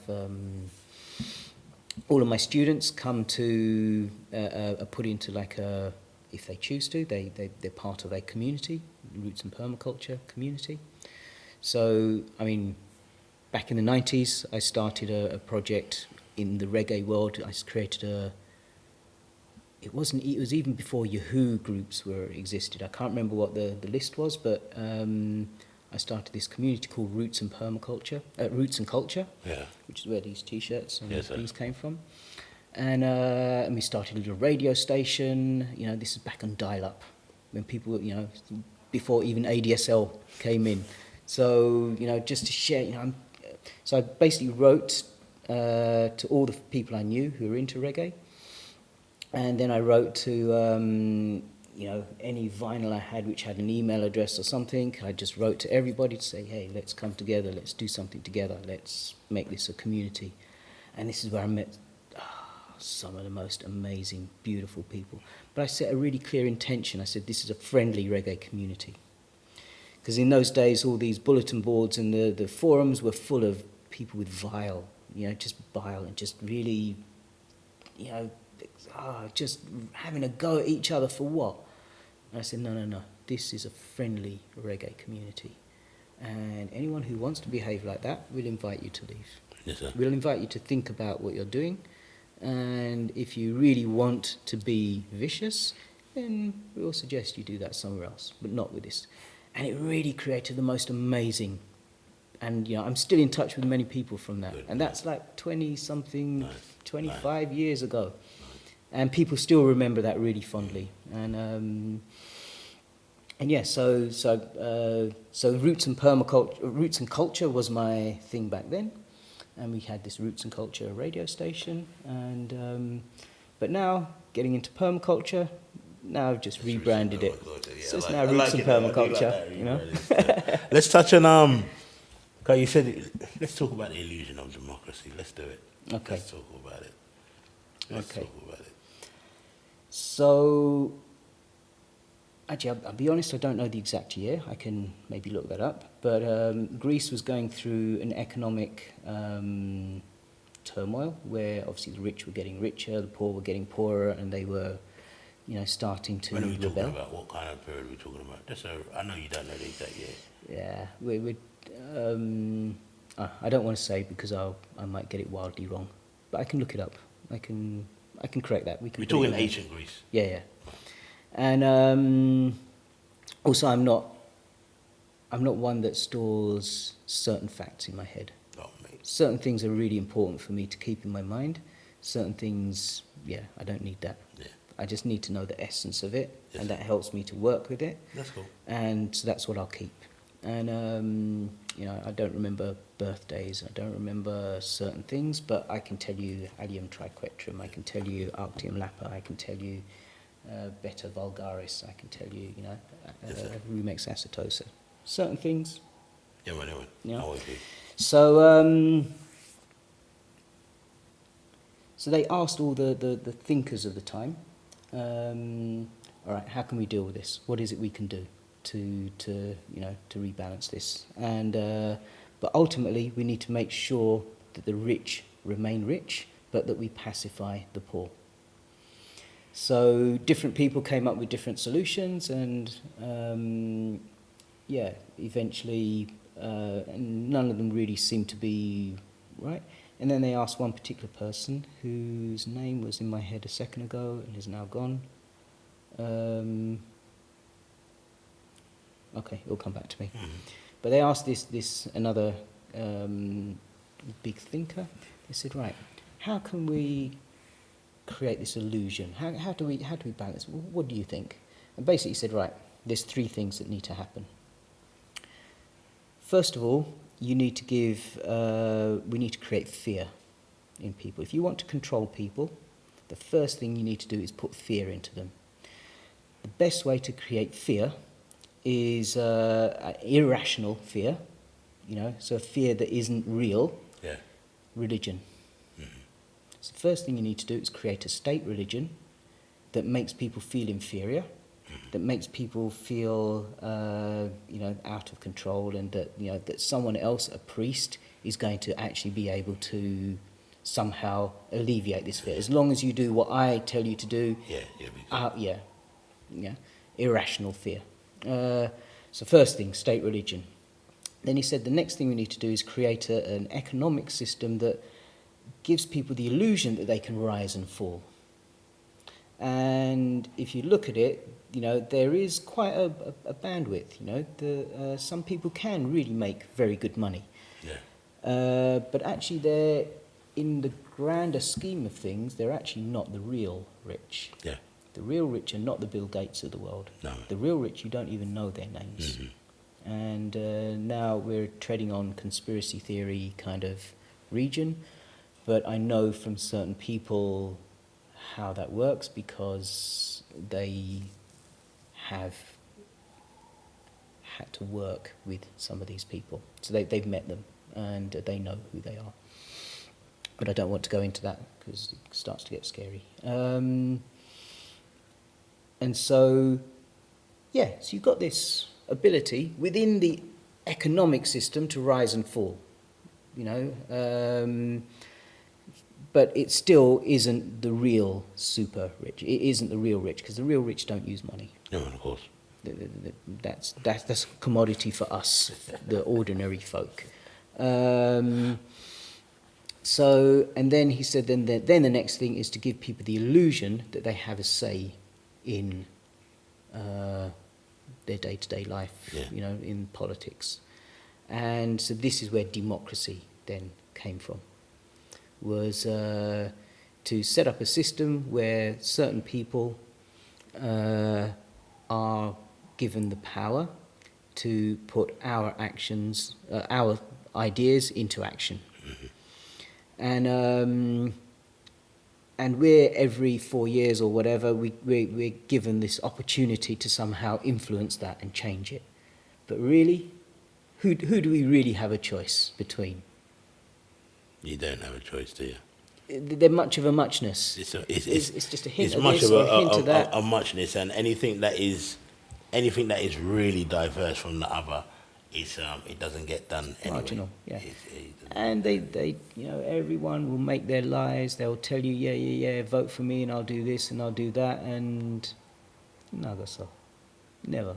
I mean, maybe 1% of what they say, maybe they might implement, and the rest, no, doesn't suit me because ultimately they're in the hands of the corporations. Yeah, of course.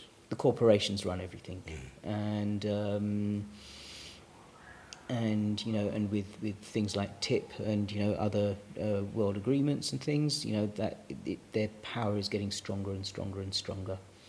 and What's the tip? was it transatlantic trade agreement, where basically American corporations have more power than the local judiciary, than a country. So if you, for example, do something that stops McDonald's or Coca-Cola from being able to trade freely in your country, then you can be prosecuted for that. They can do anything they like, but if you stop them from trading in your country, according to this agreement, they have more power than you. This has been snuck in quietly. We were demonstrating 15 years ago about this, but most people still don't know about it. So the corporations are almighty powerful, and the politicians are basically in their pocket. Yeah, puppets are that. They're just puppets. I remember as a youth just looking at America and, you know, Ronald Reagan in power, and I'm thinking, wow, how can the most stupid human being be put up and become the most powerful man in the world? What's going on here? And then later on we see the Bushes, you know, especially Bush Jr. He couldn't even get his lines right half of the time. That's why I started laughing. Because it is amazing, you know, for anyone who's old enough to know that. At the time, Ronald Reagan, you just like, come on, this guy lacks like intelligence, like, you know. Star Wars, we're going to have... You thought it couldn't get worse than that. And then Bush comes along. You're like, hold on. Like, and now Trump. And then you're like... All right, Trump's a different beast. Trump is a different beast. He's devious, and all right, yeah, let's not get into that politics. I don't mind. But he's not dumb like the others. He's not dumb like Bush and Reagan. You know, he's got his agenda. It's a nasty, disgusting agenda.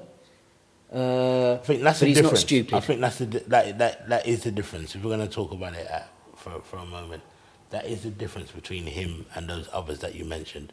Whereas those others just came across to me as just straight puppets and didn't know what they was doing. Whereas me, this man here, he's not so much a puppet. He's dangerous. He's like, I'll do what you want me to do, but I've got to get this as well. I've got to get mine as well. And that's how I see him. Yeah. Whereas the others had nothing. They didn't know what theirs was. They're just like, I'll do it. Do you know what I mean? So we know this. We can see it. It's clear. It's obvious that these politicians are just puppets to the corporations. Yeah. And you have the occasional blip in that. You know, you have the Tony Benns of the world. Tony Banks. Whenever I used to go into work or by train, Tony Banks used to be on the same train as me, so we used to sit and reason quite a lot. And in fact, when Labour got back into power after too many years of conservatism, I met him on the day after the election, and we had some really Tony Banks. Tony Banks. Okay. Yeah. And yeah, he was another one straight from the mould of Tony Benn. I've met Tony Benn as well. Okay. Tony Benn, I remember giving him a book called After Capitalism, and he was in a rush. We were I was on stage. I remember there was this 1 or 2 million people came to protest against the war. Yes. The Tory Blair war. Yeah. And in Trafalgar Square, so I was on the podium. I had a little media pass and stuff, and so I met Tony Benn then, and I gave him this book on After Capitalism, and he said, "Young man, this is exactly what I need to read. Thank you so much." I mean, he was so humble. He was in a rush, but he took that time to look me in the eye, engage, and say, "Young man, this is exactly what I need to read. Thank you so much." And then he had to rush off. Okay. Because his press guys were interesting. That's really interesting. Television interview, this, that, and the other. But he had that absolute humility. He had that humanness, which is absolutely lacking in many other politicians. To be honest, I don't really keep up with politics anymore, because it's like magic roundabout. Who's going to take this role? Who's going to play that role? They're all archetypes, but the characters are the same. The characters change, but the archetypes are still the same. it doesn't change. I hear that. So why? You know, it's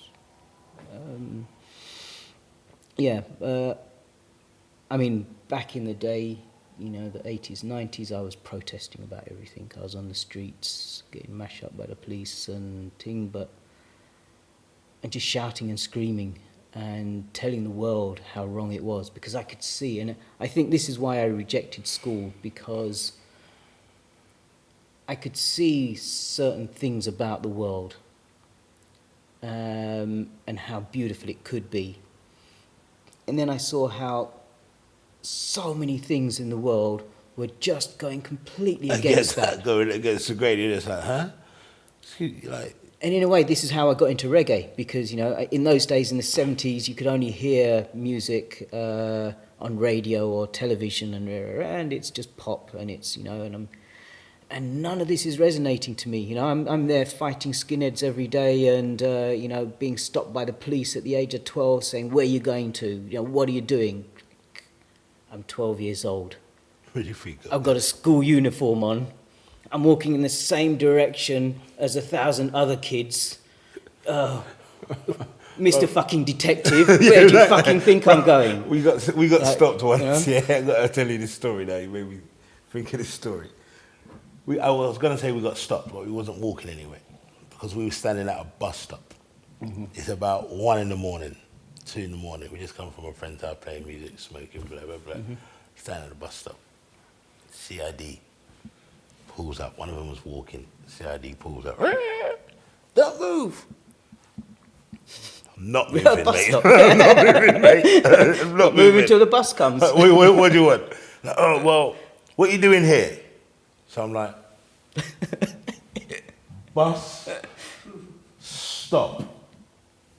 I'm waiting for a bus, mate. Yeah? Well, it's 1 o'clock in the morning. You're not going to get a bus, are you? I'm like, night bus. Yeah. I'm like, and you're CID, yeah? Mm-hmm. Yeah. You've been promoted to CID. Like, you need to put that tick back on your head, bro, because you're a tick head, you know what I mean? Yeah. Get lost, man. What do you want?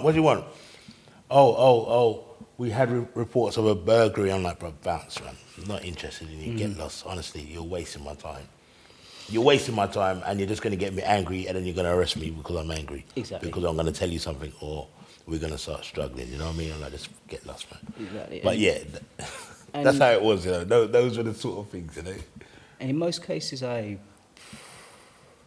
I left school, because of all this harassment by the police, you know, every day, you know, bashing, and really, you end up, you know, by the age of 14, you hate the police so much because of, you know, 2 years of just constant, you know, you're black. I mean, really, am I? Mm-hmm. You're black, you're a troublemaker, we're going to arrest you, and we're going to make your life hell. They're telling me this at the age of 12. Mm-hmm.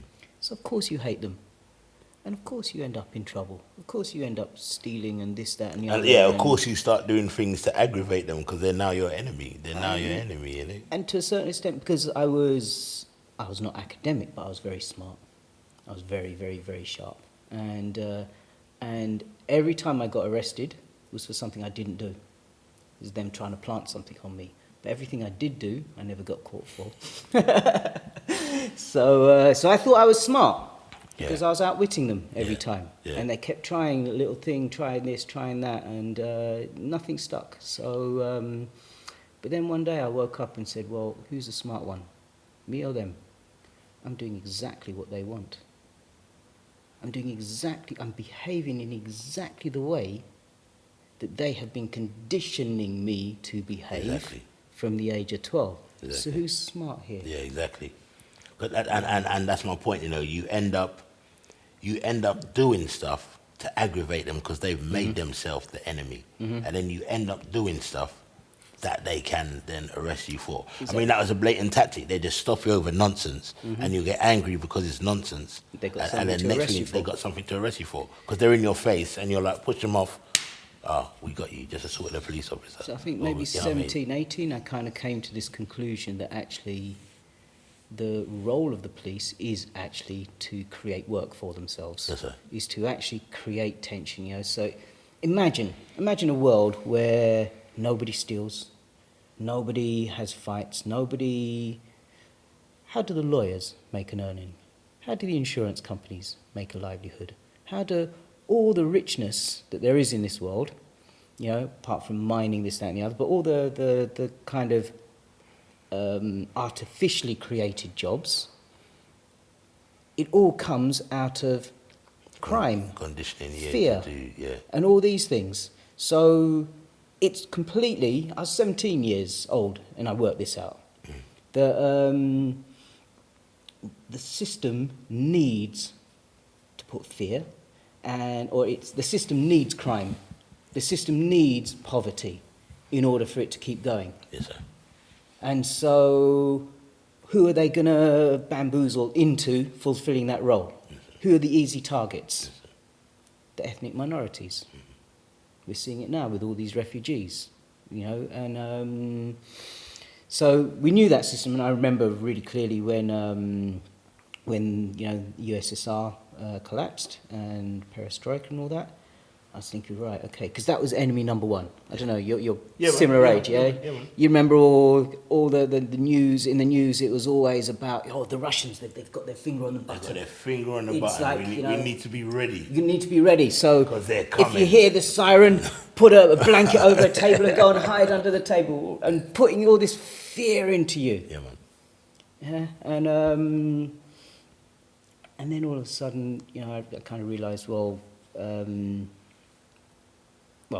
the police put all this fear into you. They need that system to keep the system going. But for me, I realised that actually, you know, I don't want to engage in that system. I don't want to be, you know, I'm actually completely fulfilling their role that they want me to play. Yes, sir. And I'm not having it. Yeah, man. I'm not having it. Yeah. I'm out of there. But actually, the story I was going to tell was when Russia collapsed and everything. I remember thinking, wow, who's next? Who's next? And of course, Islam comes up. Well, I remember, well, there is that. I Right, remember, perfect. And now it's, you know... I remember a telling point for me when I realised things were not how they seemed, or I was receiving one side of the story. Mm-hmm. Was it's quite late in life, actually. Maybe it's not the first point, but you know, it made me realise more on a bigger scale. Is I was in Africa. It was the first time I went to Africa. Was I in Africa, or was I just talking to an African? I can't remember. I think I was in Africa, to be fair. And they turned around and they said, we was all just talking and stuff, and they turned around and said, Gaddafi is one of the greatest leaders Africa ever had. And I was like, huh? Mm-hmm. Because my whole childhood, I grew up as that was, maybe not enemy number one, because USSR was the enemy number one, but that was a major enemy. Gaddafi was a major enemy. You know what I mean? But before that, actually, that's a lie. So it wasn't the actual first thing. But I always remember thinking before I had this conversation, I was like, hold on, if he's that bad, why has he been around for so long? Mm-hmm. This I couldn't understand. Mm-hmm. You know, because you heard about revolutions. You know, even if it was silly revolutions that you learned in school, i.e., even if you learned Guy Fawkes, then somebody would rise up against somebody who they thought was doing bad. Mm-hmm. Okay, eventually. So if this man was this great tormentor to his country and a danger to the world, why has his country not risen up against him? You know, so I did used to think that now and then. And this man says Gaddafi is one of the greatest leaders Africa's ever had. I was like, huh? Mm-hmm. The same Colonel Gaddafi you're talking about, who everyone, you know? Mm-hmm.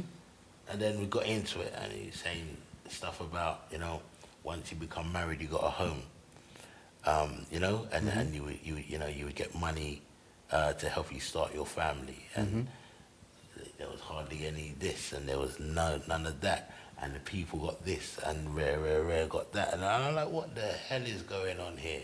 Because you don't get them kind of news there. You know why he was eventually murdered? Yeah, man. Yeah, man.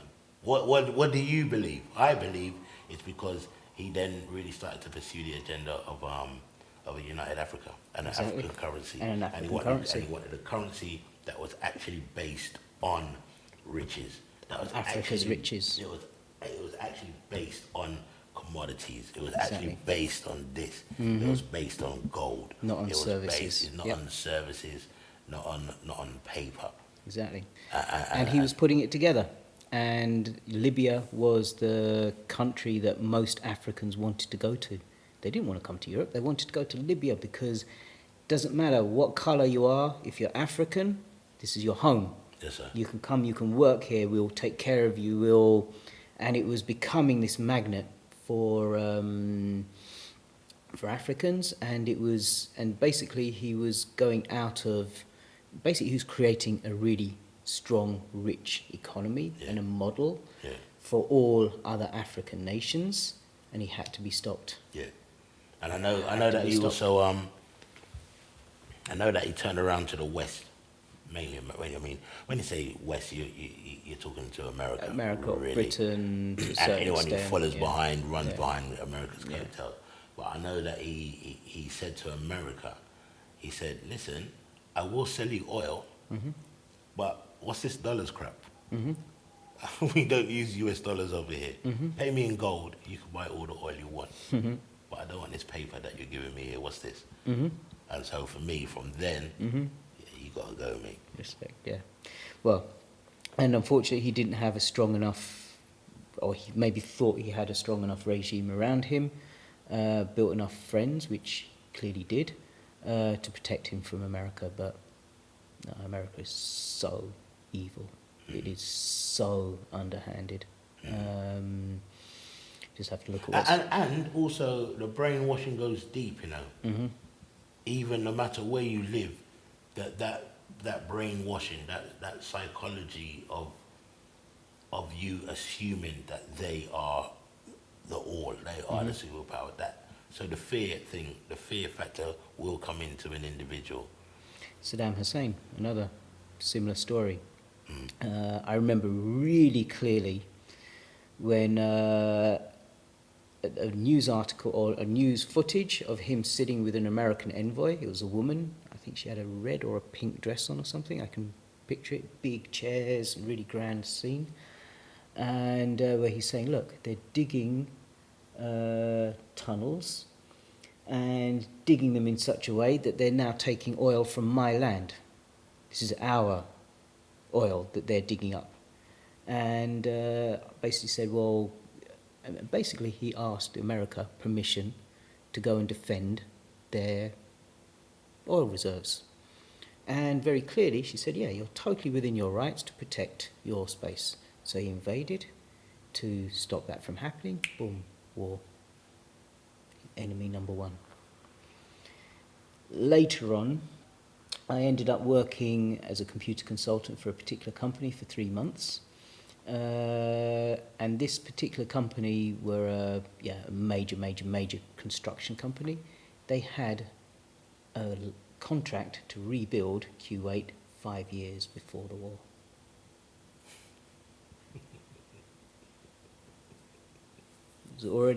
It was already there. So I'm laughing, but you know what I mean? Like, come on, man. Yeah, it's really clear. It's really clear, you know, what's going on here, and the other part of that, the kind of end of that story. I don't know if you remember the footage of Saddam Hussein being captured. Yeah. What did that make you feel? How did that look to you? Did that look genuine?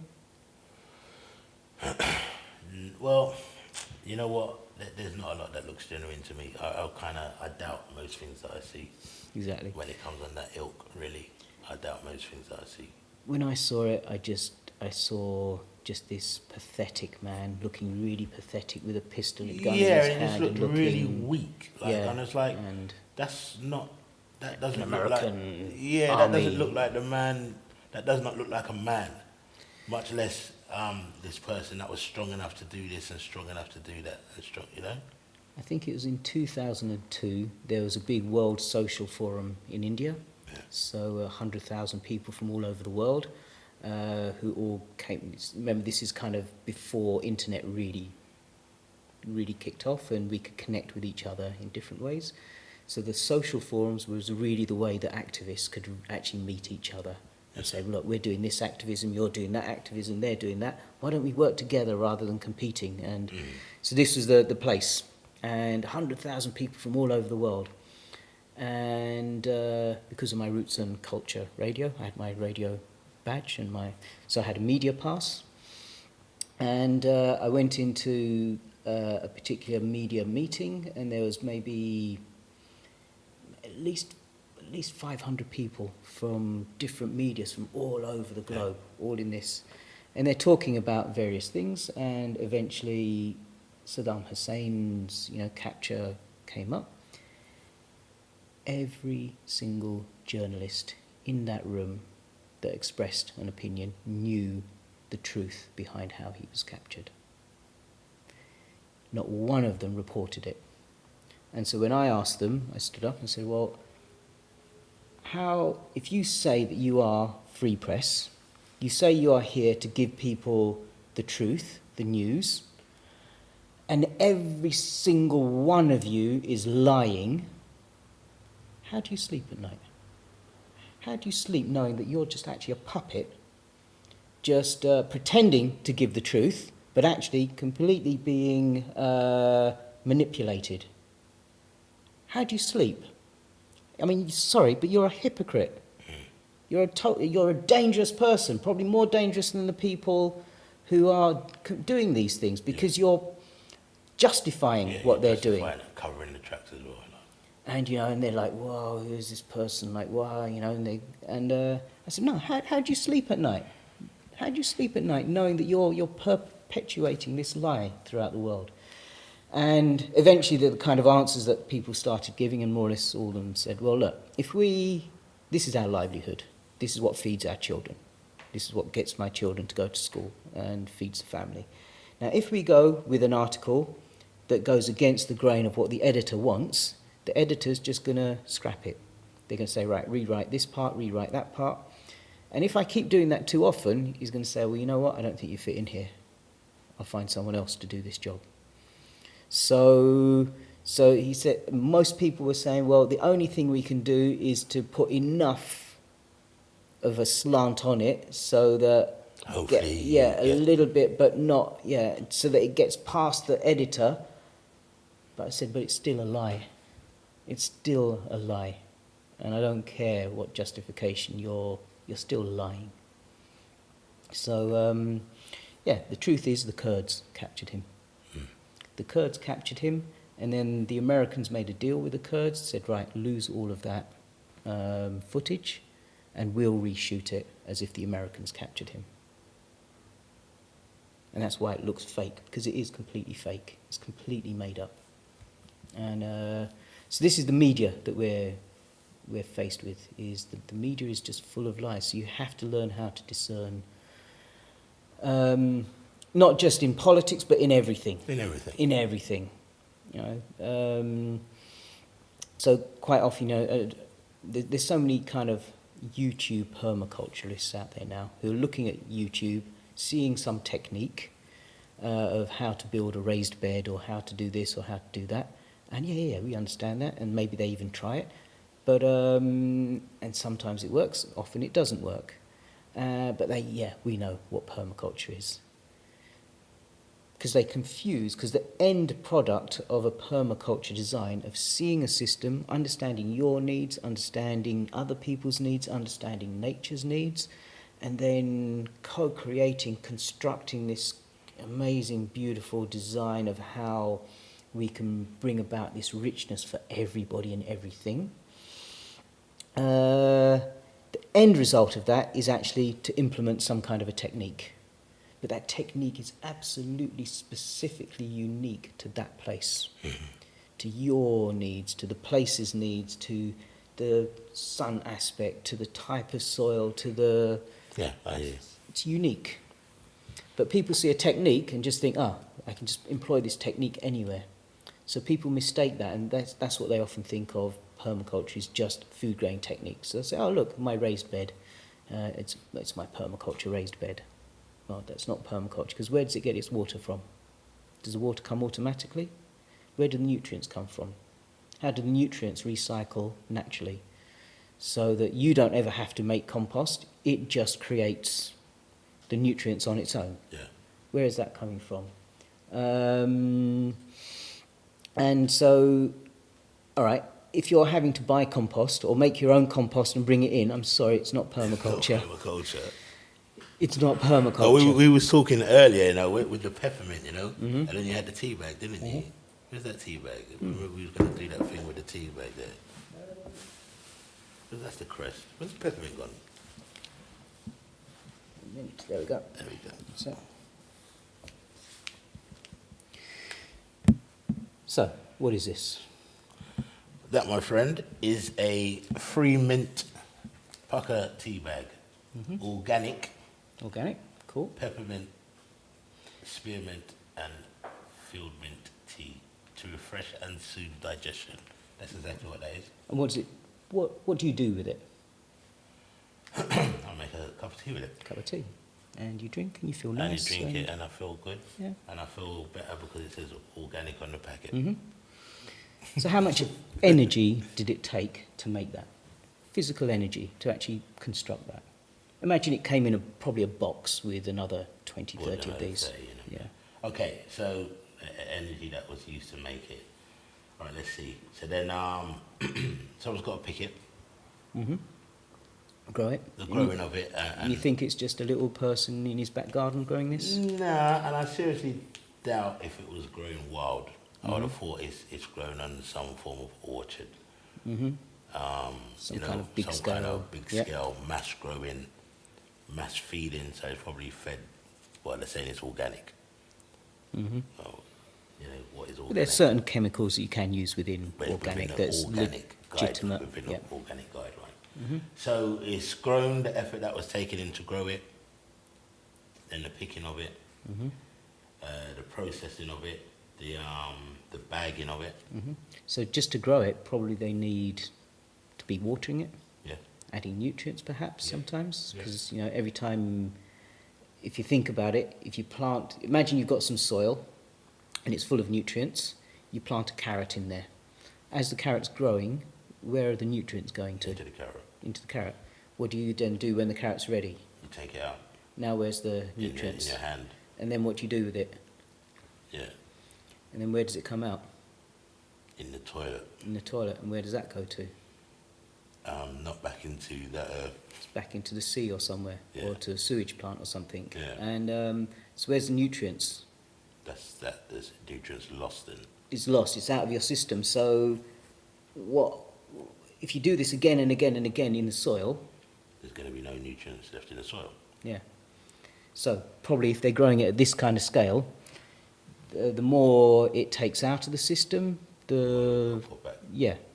It depends how. I mean, maybe We don't mint know. is. Maybe Yeah. that, yeah. We don't know that, Okay. but it's possible. It's not the most difficult thing to grow, so let's hope Oh, let's hope it's like Yeah. like that. So then, But- it has to be processed, put in the tea bag. Yep. Then Which is package. made of. The tea bag, which I heard a very, it doesn't say on here, but I heard a very disturbing thing the other day about tea bags and the amount of plastic that's in a tea bag. And somebody said that the average person who drinks tea out of a tea bag will consume roughly a coat hanger of plastic a month. A month. Right. Yeah, I my can daughter, tell my you, daughter yeah. phoned me up and said it was on what program was it? Was on? It was on a program and I had someone and they said that that's her. She doesn't use tea bags anymore. It's only loose tea. Okay. That she has. But anyway, so yeah. Okay, so it's it plastic. Goes in the plastic Where bag. did the plastic come from? How did that get So that's processed? got to be processed. What was the output from that? Meaning the pollution. I thought it's a lot.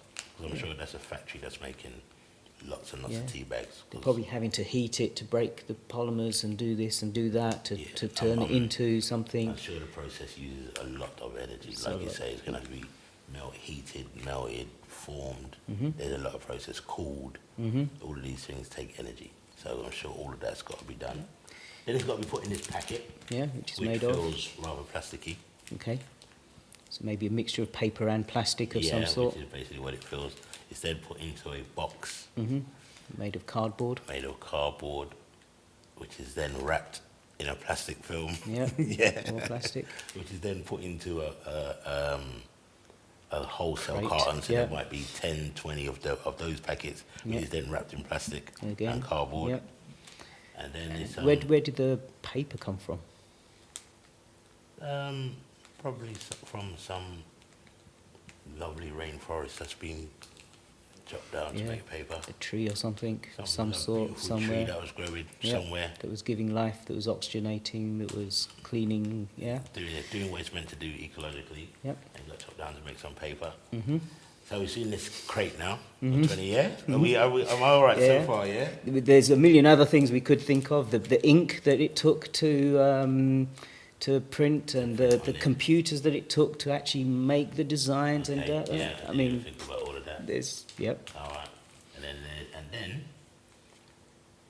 from there, there's that big truck. that's using what?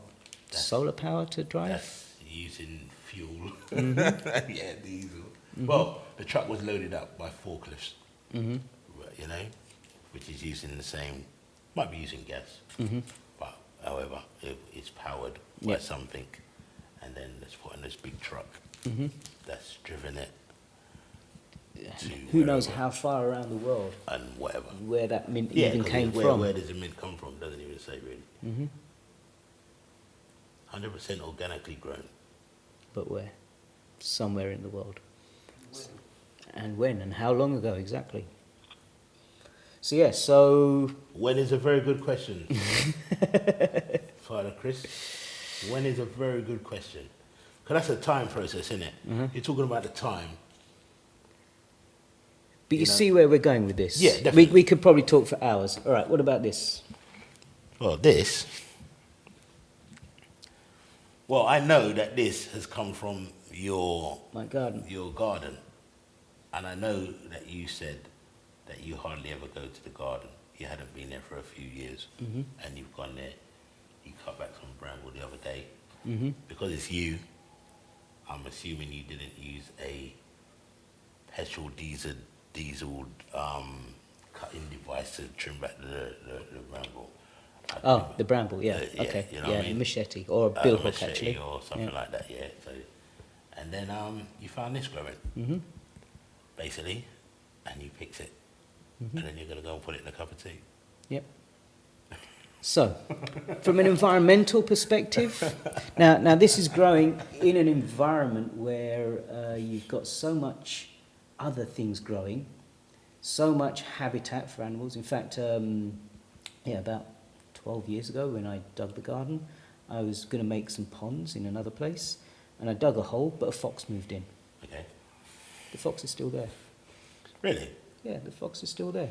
And people come to my garden, you've got a fox living in your garden. I'm like, yeah. But no, it's a real fox. It's really living in your garden. I'm like, yeah. But this is like London. How can you have a fox living in your garden? Because I have a fox living in my garden. It's a place where it can just look at it. It's healthy. It's healthy. It's alive. It's got a beautiful coat. It's got beautiful shiny eyes. It's alert. It's a beautiful creature. And I made a habitat for it, not intentionally, but it moved in. I'm not going to evict it. It's got kids. Why should I kick it out? I inadvertently made a habitat for it, so it's there. Yeah. And so I'm going to leave it there. I'm not going to evict it. And so it's got this mint is growing in an environment where there's life. There's life. And so this is full of vitality. This is full of energy, life-giving energy. But from an environmental perspective, so this encourages life, whereas does this encourage life, growing this? No. All the destruction, all the paper, all the plastic, all the processing, the heating, what heated it? Was it fire? Was it gas? What did it take to make the gas, to the computers that were required to do all of this, and all the transportation? Just think of how much of the world is being destroyed because of a simple thing like this, which you could have just replaced by just walking 2 steps out of your back door and just picking this fresh For free. for free. I mean, 'cause that's a very important thing, you know. Let's not forget that, you know. Why are you paying for something when you could get it for free? Mm-hmm. It's a very important point. Doesn't make a lot of sense, does it? So whichever angle you look at it, it makes sense. But this we could replace with anything. We could I could have brought anything in to kind of, you know, replace this. All the commodities that we are buying are some way destroying somewhere something, and this is the reason the world is in the state that it's in today, is because of commodities like this. And this is packed. This is organic. This is a nice company. You know what somebody hit me with the other day? It's a lot to take in. It is a lot to take in for people, you know. But you have to start somewhere. But a friend of mine she's in France. She's French. She lives in France, and she received some roses for Valentine's Day. Mm-hmm. And she said it's really nice to. She put up a post about it. She said it's really nice to receive the roses. Mm-hmm. Yeah. Mm-hmm. And she's very grateful for the gesture. However, Where did it come from? Yeah. However, Mm-hmm. how did these roses get to my doorstep? Bearing in mind, it's not even the season for roses Mm-hmm. in February, Mm-hmm. which means that these roses have been imported from somewhere else. Mm-hmm. So the footprint to get them over to France or whatever country it is, and It's probably come from a polytunnel in Holland, yeah, most likely. yeah. But I'm not even sure if this time. Well, it's probably an indoor heated. Yeah. Anyway. But yeah, it But was just a post was just bringing attention to that. Yeah. You know what I mean? Are you thinking in this way, of trying to get people to think in that way? You know what I mean? What's interesting about a rose is how many petals does a rose have? Many.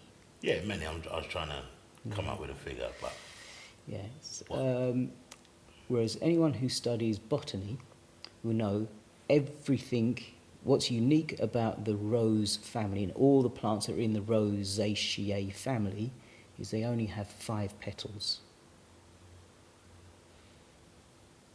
So, Whoa. what's going on with this rose? Whoa. So, what's in the Rosaceae family? Apples, All right. cherries, Yeah. almonds, strawberries, raspberries. All of these things only ever have 5 petals. Dog rose, Rosa canina, Rosa rugosa, rugosa rose, which is one of the sweetest. Oh, actually, I could have brought you some of those in as well. Slack in there, mate. Yeah, I just picked them just the other day. And crazy, you know, they should have ripened in November, and they're ripening right now on my bush. It's Okay. like, this is like 4 months too late. So something's happening with the weather. And but anyway, so all of these plants only ever have 5 petals. This is what makes us. This is the first clue that it could be in the Rosaceae family. There's a few other traits that we can look at as a pattern. So why is it that the common rose that everyone knows about? Has like 10, 15. So what's happened here? Sounds like it's on steroids. Someone's done something. Yeah, Years and years and years ago, crossbreeding, yeah. manipulating to make this. Now, I don't know this for sure, but I think I could probably be quite safe in saying this, that there are things that are called double-headed flowers. It's where they genetically take a flower and take certain... Flowers have certain patterns, you know. They're like any. In order to reproduce, it has the male parts, it has the female parts, it has a place where the baby can grow, a seed. So it has the ovaries. It has all these different components. Then it has certain things to protect it and all that. And so botanically, we can see very clearly what each there are certain patterns that certain things in certain families. In fact, most plants, the way that they're put into plant families is by looking at and studying these patterns. So we know the rosaceae only ever has 5 petals. So what's happened is they've, and I'm guessing here, but I think it's probably a good guess, I think I'm on safe ground here, making this assumption, is that they've manipulated certain other parts of the flower to become petals, rather than, which should have been doing something else. Maybe they were bracts, maybe they were something else, but they've now been manipulated into becoming petals. So very often when you look up double-headed flowers, what you'll see is most of them, they've maybe taken some of the male and female parts in order to do this, which means that they are of absolutely no use to nature from the perspective of pollination, from the perspective of giving pollen and nectar to insects. The only thing that they do is create biomass, which other insects can break down and eat and chomp down on. But in terms of for pollination and things like that, and nectar, so all these lovely, beautiful roses that are around the world, how much value do they really have to nature? They have value to our human eye, but not necessarily to nature. Very often people, and you can see this in many other things. When people, I often, as I say, take people on wild food walks. Yeah. And so when someone's organising, says, "Oh yeah, great, I'll take you to this park. It's got some nice." And so maybe we meet at someone's house, and then we all meet there together, and then we walk to the park. And as we're walking, I'm saying, "Oh look at that! Oh, you can eat that! Oh, look at this! Oh, try this! This one is really good medicine. This you can do this with. That you can do that with." And then we get to the park.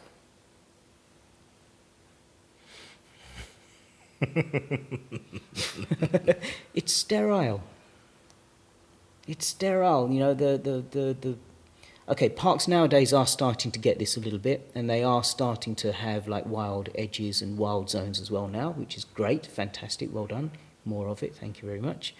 But a lot of it is just, green grass, and all of the pavements and all the pathways are sprayed with chemicals, neonicotinoids typically, and that is so desperately bad for our environment. The neonicotinoids, if you don't know what they are, it's a systemic herbicide or pesticide, which basically, actually I think it's a herbicide, which disturbs the bees in particular. So bees have a very particular pattern. They don't, so from the hive, they won't go to the nearest place where there is food first. They'll go a certain distance away. They'll send out scouts, they'll go a certain distance away, and they'll go and forage there, and then they'll come back and say, "Oh, yeah, perfect place. There's a big cherry tree over there. Come." And so each bee thereafter then takes enough fuel just to get there and back. So it doesn't overburden itself. It just takes enough to get there and maybe a little slight detour and then come back. So when that runs out, then on the way back it says, "Oh, look, there's a nice apple tree here," or something. And so then when they come back, they say, "Oh, forget the cherry tree, apple tree next." So in this way, this is how they kind of work. And with the neonicotinoids, what it does is it completely disturbs their sense of direction. So the bees go out, they eat something which has been infected by this neonicotinoid, and then they're like, "Where's home?" And they just die. They run out of fuel and they die. And so we've been seeing this for the last few decades, that bees are just disappearing. It's not like they're in their home dead and we can pick them out and investigate. They're just not coming back to their hives. They're just disappearing. And one of the reasons for this is neonicotinoids. Okay. And our government, as stupid as it is, still doesn't recognise this. So what I can't remember exactly who, but there was some money that was put together, maybe by the government, and it was given to the British Beekeepers Association to try and do some investigation as to why what, this colony collapse disorder is what they were calling it. Why are the bees just disappearing? And so there was one premise, which is, it's the neonicotinoids made by Bayer, nice company that they are, that is causing this. So they said, right, we'll do some scientific research and get to the bottom of this. Yeah. So they gave these millions to a particular company to do the research. Which company do you think that might be? Which company would you not give it to? I don't think you should give it to the company that's making the stuff in the first place, because they're going to have a vested interest in it. They're going to have a conflict of interest. The Beekeepers Association so they gave it money to Bayer. To Bayer. It's a conflict of interest, isn't it? And so, of course, they start investigating and they see, oh shit, we're killing bees. What if over a month period? Oh shit, we're killing bees. 2 weeks, shit. 10 days. Proof. Categorically, we can now prove that over a 10-day period of our trials, neonicotinoids categorically does not affect bees.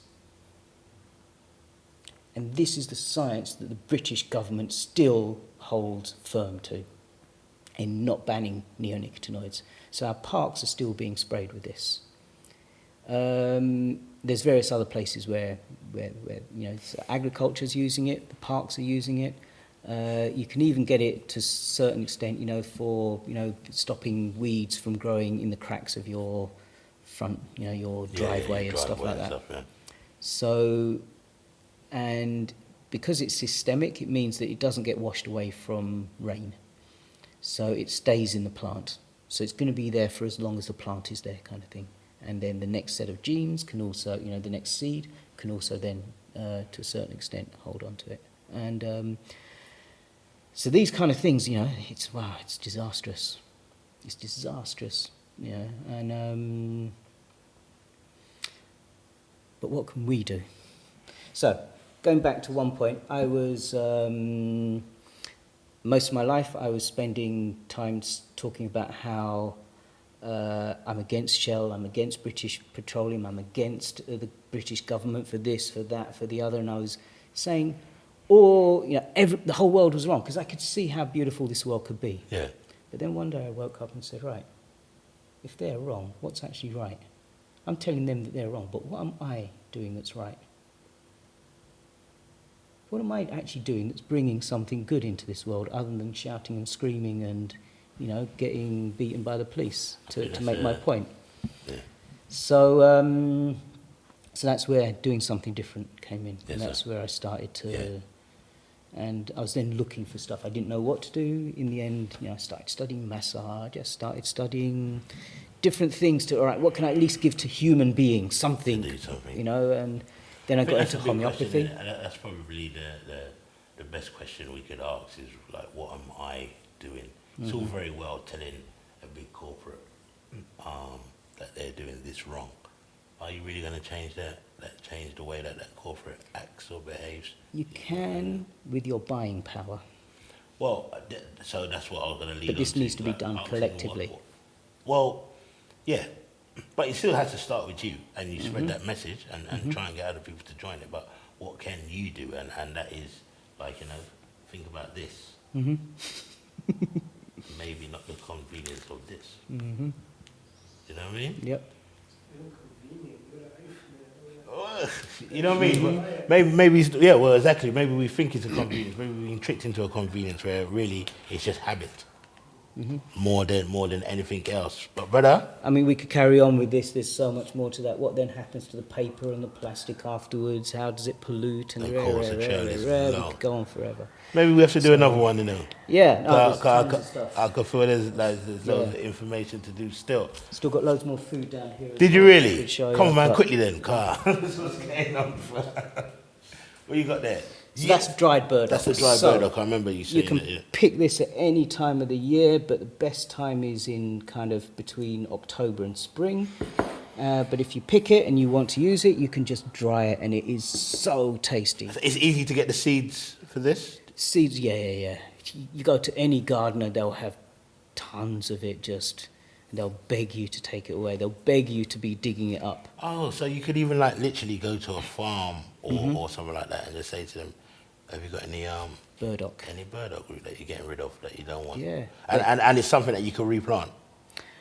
It's a biannual, so you probably could plant it and it will give you, the way that you know when it's right to dig it up, in the first year it grows really big wide leaves, so up to even almost a metre sometimes. Okay. Big leaves close to the ground. Yeah. So what it's doing is it's absorbing nutrients and sunlight, photosynthesizing in order to build the root. Yeah. And so now all the nutrients are now in the root. But then the next year, it then starts shooting upwards to say, right, now I'm going to put on seeds. And so once it starts shooting upwards, it takes all the energy out of the root, so the root becomes just woody and uninteresting. Okay. So if you can look at the plant to see where it is. So you could take an old one that hasn't started growing up, replant it, maybe it will regrow, but better to wait until it goes to seed, collect the seeds and off. And everyone knows this. If you've ever had a dog or something, they always come back with seeds because it's this kind of ball that just sticks to stuff. In fact, it's how Velcro was invented. Okay. I know People exactly saw, what you're talking about. why is this? Yeah, I know exactly what you're talking about. Yeah. These little hooks, Yeah, Velcro. Yeah. Okay. What have we got in here? These are apples from my garden. Again, just dried apples. You can try some if you like. So just sun-dried. Literally just pick the apples, slice it, hang it up, Kris, you want to try let one? it dry. And they're sweet. Oh, you know. Sun-dried, nice and easy. This is maybe one of my favourites. I'll show you They're this. nice, isn't it? Showed you this. Yes. bring that back here, Kris. Yeah, you showed us this earlier. This was wonderful. This was. Szechuan pepper. What a remarkable, again, another healing herb, another, it's medicinal, but it has the most incredible flavour. It brings about the most amazing taste, the most amazing flavour, and it even numbs your lips and really, it really gave it a real tingle. That's the wrong lid. Yes. I was like, you know what I mean? I'm going mad. Listen, brother. Yeah, we could talk forever. But I think it would be nice to do another one if you could still, because I think we could be a bit more specific in giving people knowledge and lessons on how to plant, grow, maybe. Well, I tell you what, on the 5th and 6th, or is it the 4th and 5th? It's a Saturday, Sunday of April. We're doing a charity fundraiser for Fairfield House, home of Haile Selassie, as we all know. Where we'll be, so basically just before then, I'm doing a teacher training course. I'm teaching people how to teach this, how to, other people how to teach about doing this kind of stuff. Yeah. And those students will then, straight after the course, go to Fairfield House and teach the public. So it's their first opportunity to teach. When is this happening? It's the first Saturday, Sunday of April, which is either the 4th and 5th or it's the 5th and 6th. Okay. And it's at Fairfield House. It's by donation, and all donations go to support Fairfield House. So the students aren't getting paid for this. Yeah. All money goes to support Fairfield House. I'm glad we got that information now. And also I do various courses. In fact, it's kind of my dream from that to maybe get a group of people, because this is ITAL. This is 100% Rastafari. This fits with my philosophy totally, fits Rastafari's philosophy totally. So if we can be showing people, getting them onto the path of taking care of themselves, growing food. So my dream is to maybe do what I call I've been calling it like a reggae PDC. So where we take perhaps some youths, maybe some older people, and give them these skills, but also put music around it as well. Yeah. So we need people like you and Kris to come and, we make up lyrics. You sing it, you produce it. We've got a tune. We've got a tune that can inspire people. We've got a whole album full of music that just helps people to connect. I'm writing a whole bunch of stories for adults and children about plants, of how you understand plants. Okay. But how you can get, if you imagine this story, of how this grows, what it grows next to, and telling little stories that can help to I like the connect. idea of that, like the story, and maybe maybe more instead of a song, you know, maybe we form it more as poetry, spoken word. Whatever. You know what I mean? I Yeah. like the idea I'm there. of that, you know. Yes, But now we've got loads to talk about. So we definitely link up again. for real. What do you say, we won't Kris? we won't wait 15 years. No, we won't wait 15 years this time. So you say, Kris, a ragamuffin, no? Yeah, man. Huh? Yeah, man, you get the stamp. All right. Or ragamuffin. Give thanks for coming, man. My Give pleasure. thanks very much. Really, and we my definitely need pleasure. to do some more of this because Yeah. I could see the knowledge was vast. So, we So need come to tap into it Fairfield more. House, and you get that knowledge by The being first inspired. Saturday and Sunday of April. Yeah. And then from there, let's build something. Let's make Fairfield House. something. All right, Tata. Maybe even another dream is maybe to get a team of people to go out to Ethiopia, Shashamani, and do something out there. See? You know, let's see. Let's build up to it. Yes, Tata. All right, then. We give thanks. Touch me again, All yeah? right, more love.